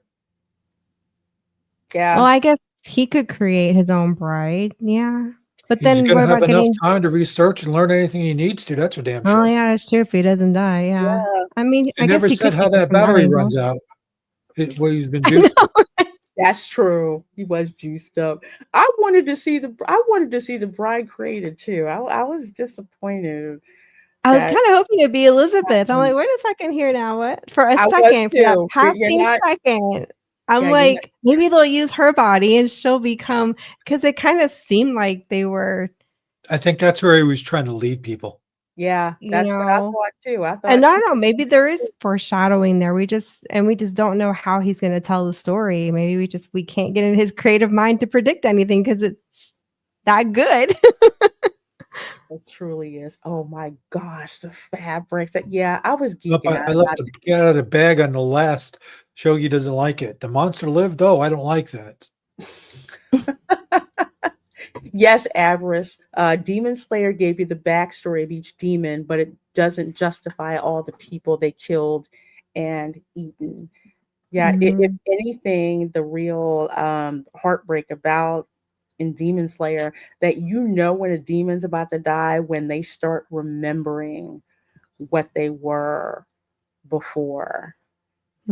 And you start to see, you know, how they actually feel remorse about what happened because, you know, once they become a demon, they lose all those memories. But as soon as they get whacked, yeah, it's just like, I can't believe this happened. And yeah, doesn't justify it at all, but they let you know exactly what happened, that part of their life that the demon forgets when they become one.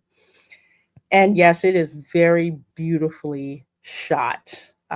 It really is. The fabrics, the lighting, the camera work, the makeup, how the scenes are set up, the way they it's wonderful, and it just really sucks you in. It's like one of those, again, it's supposed to be the ultimate hold my beer and watch this horror story.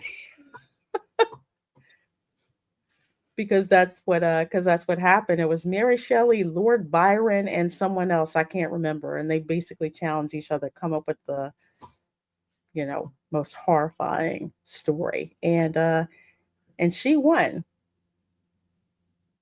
And she won with that. Let's see. Yeah, I wouldn't mind an extended cut. Yeah, I would like this to actually be on 4K, but who knows what Netflix might wind up putting it in theaters at a wider release. I know it did crazy numbers for this film, and I had no issues with the acting. I can't stand Oscar Isaac as a person, but as an actor, he's good. He did the role. Yeah, he did really good. His face looks familiar, and I don't know what I've seen him He was in. in Star Wars. He was in Star Wars. He was in No, it wasn't Knight. that. What? Knight, yeah. When you just said? He was in Moon Knight. That was a Marvel series. I don't watch Marvel or Star Wars, so I had to see him, unless it's another actor that has a similar face. I can't remember what else he was in. That's what I've seen him in, and that's Guillermo del Toro over Yeah. there. Oh, he was in Dune. Who was he Yes. in Dune? Oh, wait. Doing Who part was in one. Dune Part 1? Was he Duke Leto Atreides? Maybe I'm wrong. I don't know. Y'all tell me. Oh, okay. I was right. All right. Yeah. Yeah. Duke Leto Atreides. Yeah. That was actually pretty good. Not like My favorite character was Elizabeth. I did like her. I loved everything about her. Her disposition, the costume, the makeup, her face. I was just like, my gosh, like that is just like, in my opinion, was just perfection on the casting. Yeah. Pan's Labyrinth is still Guillermo's #1, which I still have to see. I need to put that on my list because all the trailers that I saw for it, I'm like, man, that looks really, really screwed up, and I need to watch it. Because he just does so well. There's Mia Goth and Oscar Isaac. Because I think again another thing that I think is what made this movie appeal to so many people is the love and care that's put into this film.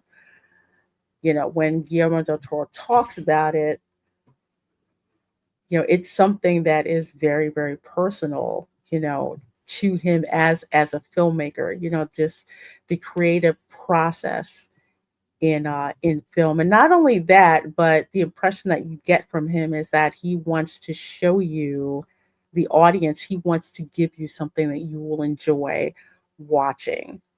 Because I really have not seen a bad film from him. You can tell, like those filmmakers that put their stamp on it, you can just tell when a film is made from them. This is one of them. So yeah, Hollywood puts out a lot of crap, but this is one of those that really is not. He is consistently good. As a matter of fact, I think he verified that he was at one point supposed to do a Haunted Mansion movie. Oh, damn. And it didn't happen. It did. That would have been cool. I bet he would have done a really good job with the story. They came out with. I would have lost my mind watching a Haunted Mansion movie done by Guillermo del Toro. Just amazing. He's got an anthology series called The Cabinet of Curiosities. Pretty much everything that was actually good. Does. Yeah, it's really good. He's one of my favorite directors. Oh, he was supposed to do the Hobbit movies. Jeez. It might have turned out better if they did the Hobbit movies, honestly. But again, if horror is not your thing, you could either watch Pan's Labyrinth or, and I'm going to keep saying this because it is worthy of the Oscar that it won, watch Guillermo del Toro's Pinocchio. Is it still on Netflix, like it says there, or am I going to have to dig for it like on Amazon? Oh no, it's still on Netflix. It was exclusively on Netflix. It was in theaters for a little while, and then they put it out on Netflix. It's so good. It's so good. It's safe to watch with your kids. You know, there's scenes of peril. You know, that's in it, but it's really good. It's really good. I blew my socks off when I saw it. Iger probably wanted to micromanage Guillermo del Toro, so that's why he backed out of the Haunted Mansion. Yeah, I believe it. That wouldn't surprise me. Would not surprise me whatsoever. I don't honestly know how you would really go about storylining. I think what we got at the time that I watched the movie, I was like, well, I guess this is as good as it gets, because I couldn't come up with a decent storyline, because the Haunted Mansion, the attraction itself is just kind of all over the place. There's no consistent story, and there never really was anyways. It's just kind of all kinds of weirdness in yeah. in one place. Whose story? Like Disney's kind of forcing this cohesive storyline to it, and it's like, but it was never really intended to be that, and it's just going to fail at every turn because it was just supposed to be a haunted mansion. But we've evolved into the haunted mansion.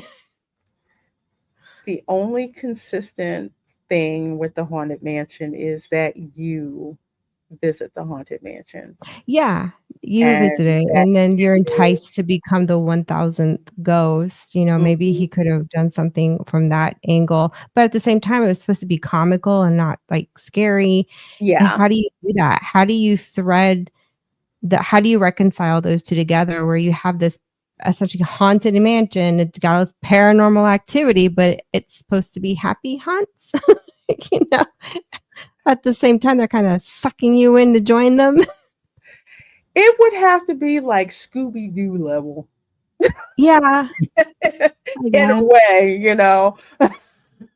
because it's not supposed to be horror. Yeah. It's like jump scares, coming. Which is why I thought what we got was pretty decent. I'm like, I honestly can't think of any other angle to do a movie, which is why I gave it, the pass and grace that I did. Because I'm like, I don't know what I would come up with, Yeah, it's kind of like that. And I keep forgetting the darn name of it because I didn't play the game, but Camera Girl did. And like Mickey goes to this mansion and this ghost like harasses him and he follows the ghost and he gets sucked into this haunted, world. Oh, and and he goes to different kinds of rooms. I cannot believe the game. Not Epic Mickey. It's a different did that. one. It kind And of sucked me to I'm forgetting the name because I didn't play it. I thought it was going to be too scary for Camera Girl to play it, but she did, and you could see little bits and pieces of the haunted mansion. Like there was this train you went in, but you had to like shrink down really small to get in the train and then ride in the train. And then there's one where you look at this mirror and you're trying to figure out what's going on, and then all of a sudden this scary like severed head comes out. It's like little tiny things like this, but in the end, like my daughter wound up beating the game because the ghost wants you to stay. And it turns out that he's not really a mean ghost. He just wanted some company. And she was like, okay, I'm done with this game. I'm leaving. And then she's like, well, what happened? I said, you beat the game. That's what happened. But it kind of reminds me of that film, that particular game where there's all these little like funny but scary little things. Yeah, it was a fun game for the Wii. Let's see. Muppets did their own haunted mansion, and Scooby-Doo run through the haunted mansion would be awesome. The Muppets haunted mansion was surprisingly very good. It was really cute. I did enjoy that one, but I also love the Muppets. I mean, you put, I was surprised. It was good. Pepe wound up getting married, kind of, sort of. It was good though. No lie. I was shocked. I thought it was going to suck. I actually didn't. It was actually pretty fun. Well, speaking of fun, you guys have been absolutely amazing. And wanted to wait until the show's end to share some breaking news. The upcoming He-Man movie had 2 test screenings yesterday, and per Mr. H and John Campion sources, they all said it's amazing. Oh, okay. I hope so, because we need something to wipe the taste out of our mouths about that He-Man. Was it Revolutions? What the one where oh my gosh, I'm blanking on his name, but probably because we don't remember who he is. Or animated? It was animated. No, this one that's coming out, the new one. Oh no, this one is live action. Oh yeah. Okay. yeah, it's live action. So yeah, I'm hoping it's good because I used to watch a lot of He-Man back in the day. Yeah, Well, I did too. He-Man and She-Ra. And She-Ra, yes, ma'am. Every morning before I went to school, that's what was on. That's what I watched with my bowl of cereal. Thank you, Kevin Smith's Trash Fire that you reviewed too. Yes, I did. I burned the house down on that one. I was pissed. I was so. Not saying a word on that. You don't watch it. I didn't I watched get that. it. I turned it off. I never turned it back on after that. It was just a mess. Remember that She-Ra doll we found on Mattel's website? I don't know if it's even still a thing, but it'd be. I regret not buying it. I didn't have the money, and neither did I. Watch them come out with a He-Man one now, and it's like, damn, you're not gonna have both of them together. Yeah, it was absolutely horrible. Yeah, I try not to remember that happened. I just if you want to know how a reaction, That's what you call getting really boned. Literally. You can go watch it on my channel. It's honestly getting to the point where I just need to separate stuff out on my channel so you can hear my reaction. I couldn't believe what I was watching. I said, "You are really?" There was stuff I didn't want to know. I didn't exactly. I didn't either, Shanotsky either. Did not. That was one of the most awkward freaking things I'd ever seen. We actually made Shogi shut up. That's hilarious.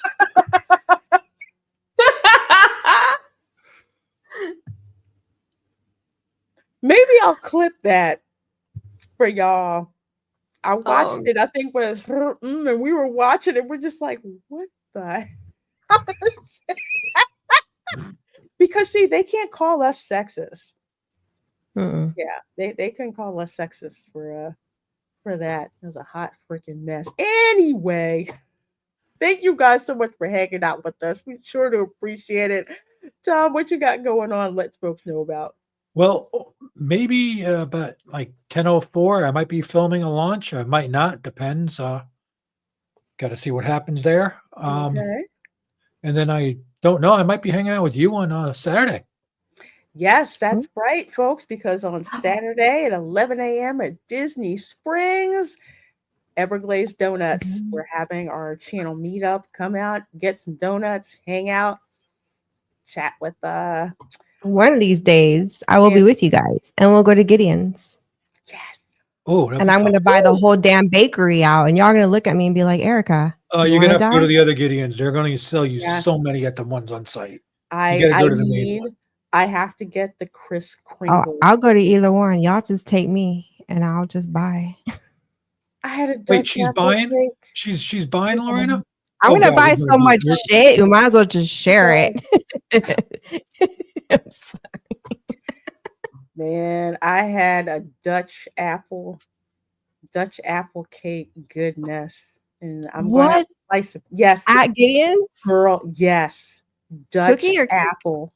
No, it was cake. It was cake. Like there was layers of the cake. Like the crumbly. I love Dutch apple pie. The crumbly, the top of Dutch apple pie. It's all over around it.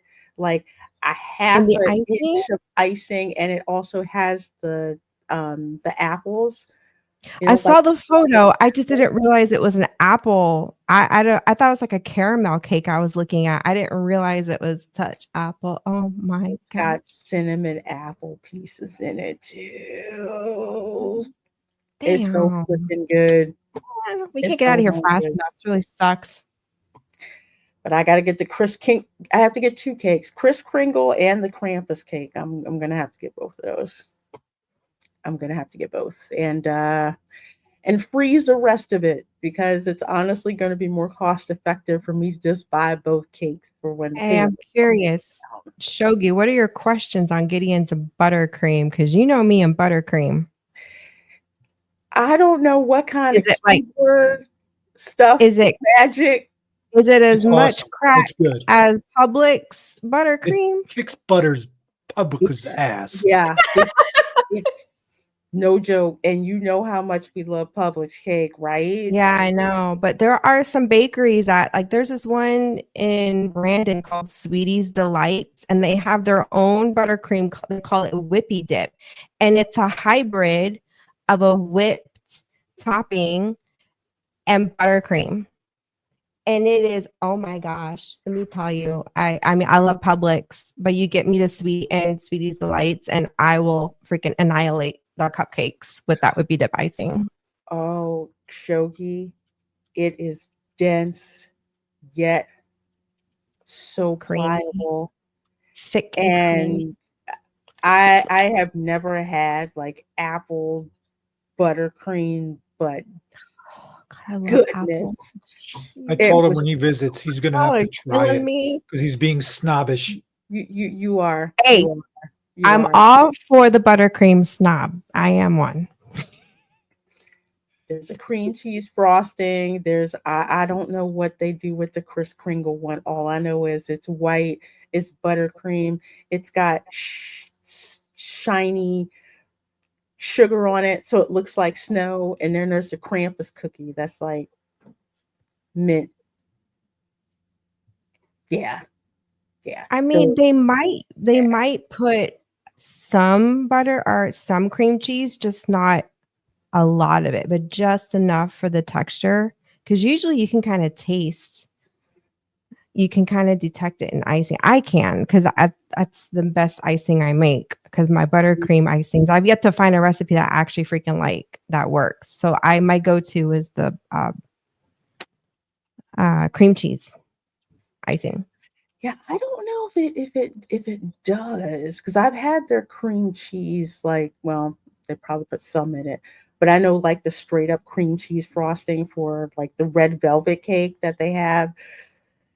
It is dense. Their buttercreams are dense, but it's not dense and like hard as a brick. No.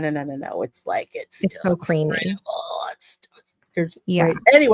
Anyway, Erica, where can people find you? You can find me at Erica-Raff on YouTube, and I uploaded our Halloween 2025 video. Oh, so you can see what trick-or-treating looks like out here in Germany. And my special effects this year was a disappearing, reappearing bride and a floating table. And I'm currently editing the behind the scenes video to show you guys how I did it. I can't wait. Erica's a freaking genius. She is an absolute genius with stuff like that. So yes, folks, please do go and check out her channel. All that stuff that's happening. Great stuff. The Great Florida Bake Off coming soon. What is that a real thing, or is that sarcasm? I think that's sarcasm. Yeah. Sarcasm. Okay, because I'm over here like, what is this? Because I want in on this. Not to bake, to watch or to taste. I hear you. Well, as for your girl, of course, Saturday is going to be the get together, so no Resort Recon live. However, next Saturday, I don't know exactly what time, but we will be back at the Magic Kingdom. So there's so much stuff for Christmas that's popping off. So yes, I will be going back to Disney. We got a lot to catch up on. It's going to be fabulous. Sunday, of course, is the Welcome to Florida show. We're going to be talking about that season 2 of It's Florida, man. So we're going to be talking about that. And of course, all other things Florida, whether we still got fallen iguanas or not, I don't know. Should be warmer by that point in time. So that's what we have happening. I may be dropping some video of my gameplay of Where Winds Meet. That's an open world wuxia martial arts game that looks insanely fun, especially that you can put bounties out on people. So I'm actually going to be playing that over the weekend, checking out all the stuff that's in it. It looks like it's going to be cool. There's actually a multiplayer feature in it as well. So gotta go check that out. Hey, Osvaldo Lopez is on my way to meet friends. The stream is just what I need. Well, glad you dropped in. Glad all you guys dropped in. It's been over 150 of you watching, so we sure do appreciate that. Take care. Good morning, good evening, wherever you are in the world. And of course, we will see you all next time. Bye. All right, everyone. Let's tidy things up. Autobots, start your engines!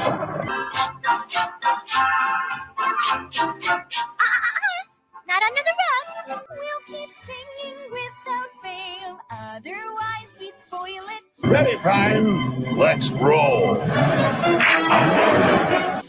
Hosing down the garbage pail and scrubbing up the toilet.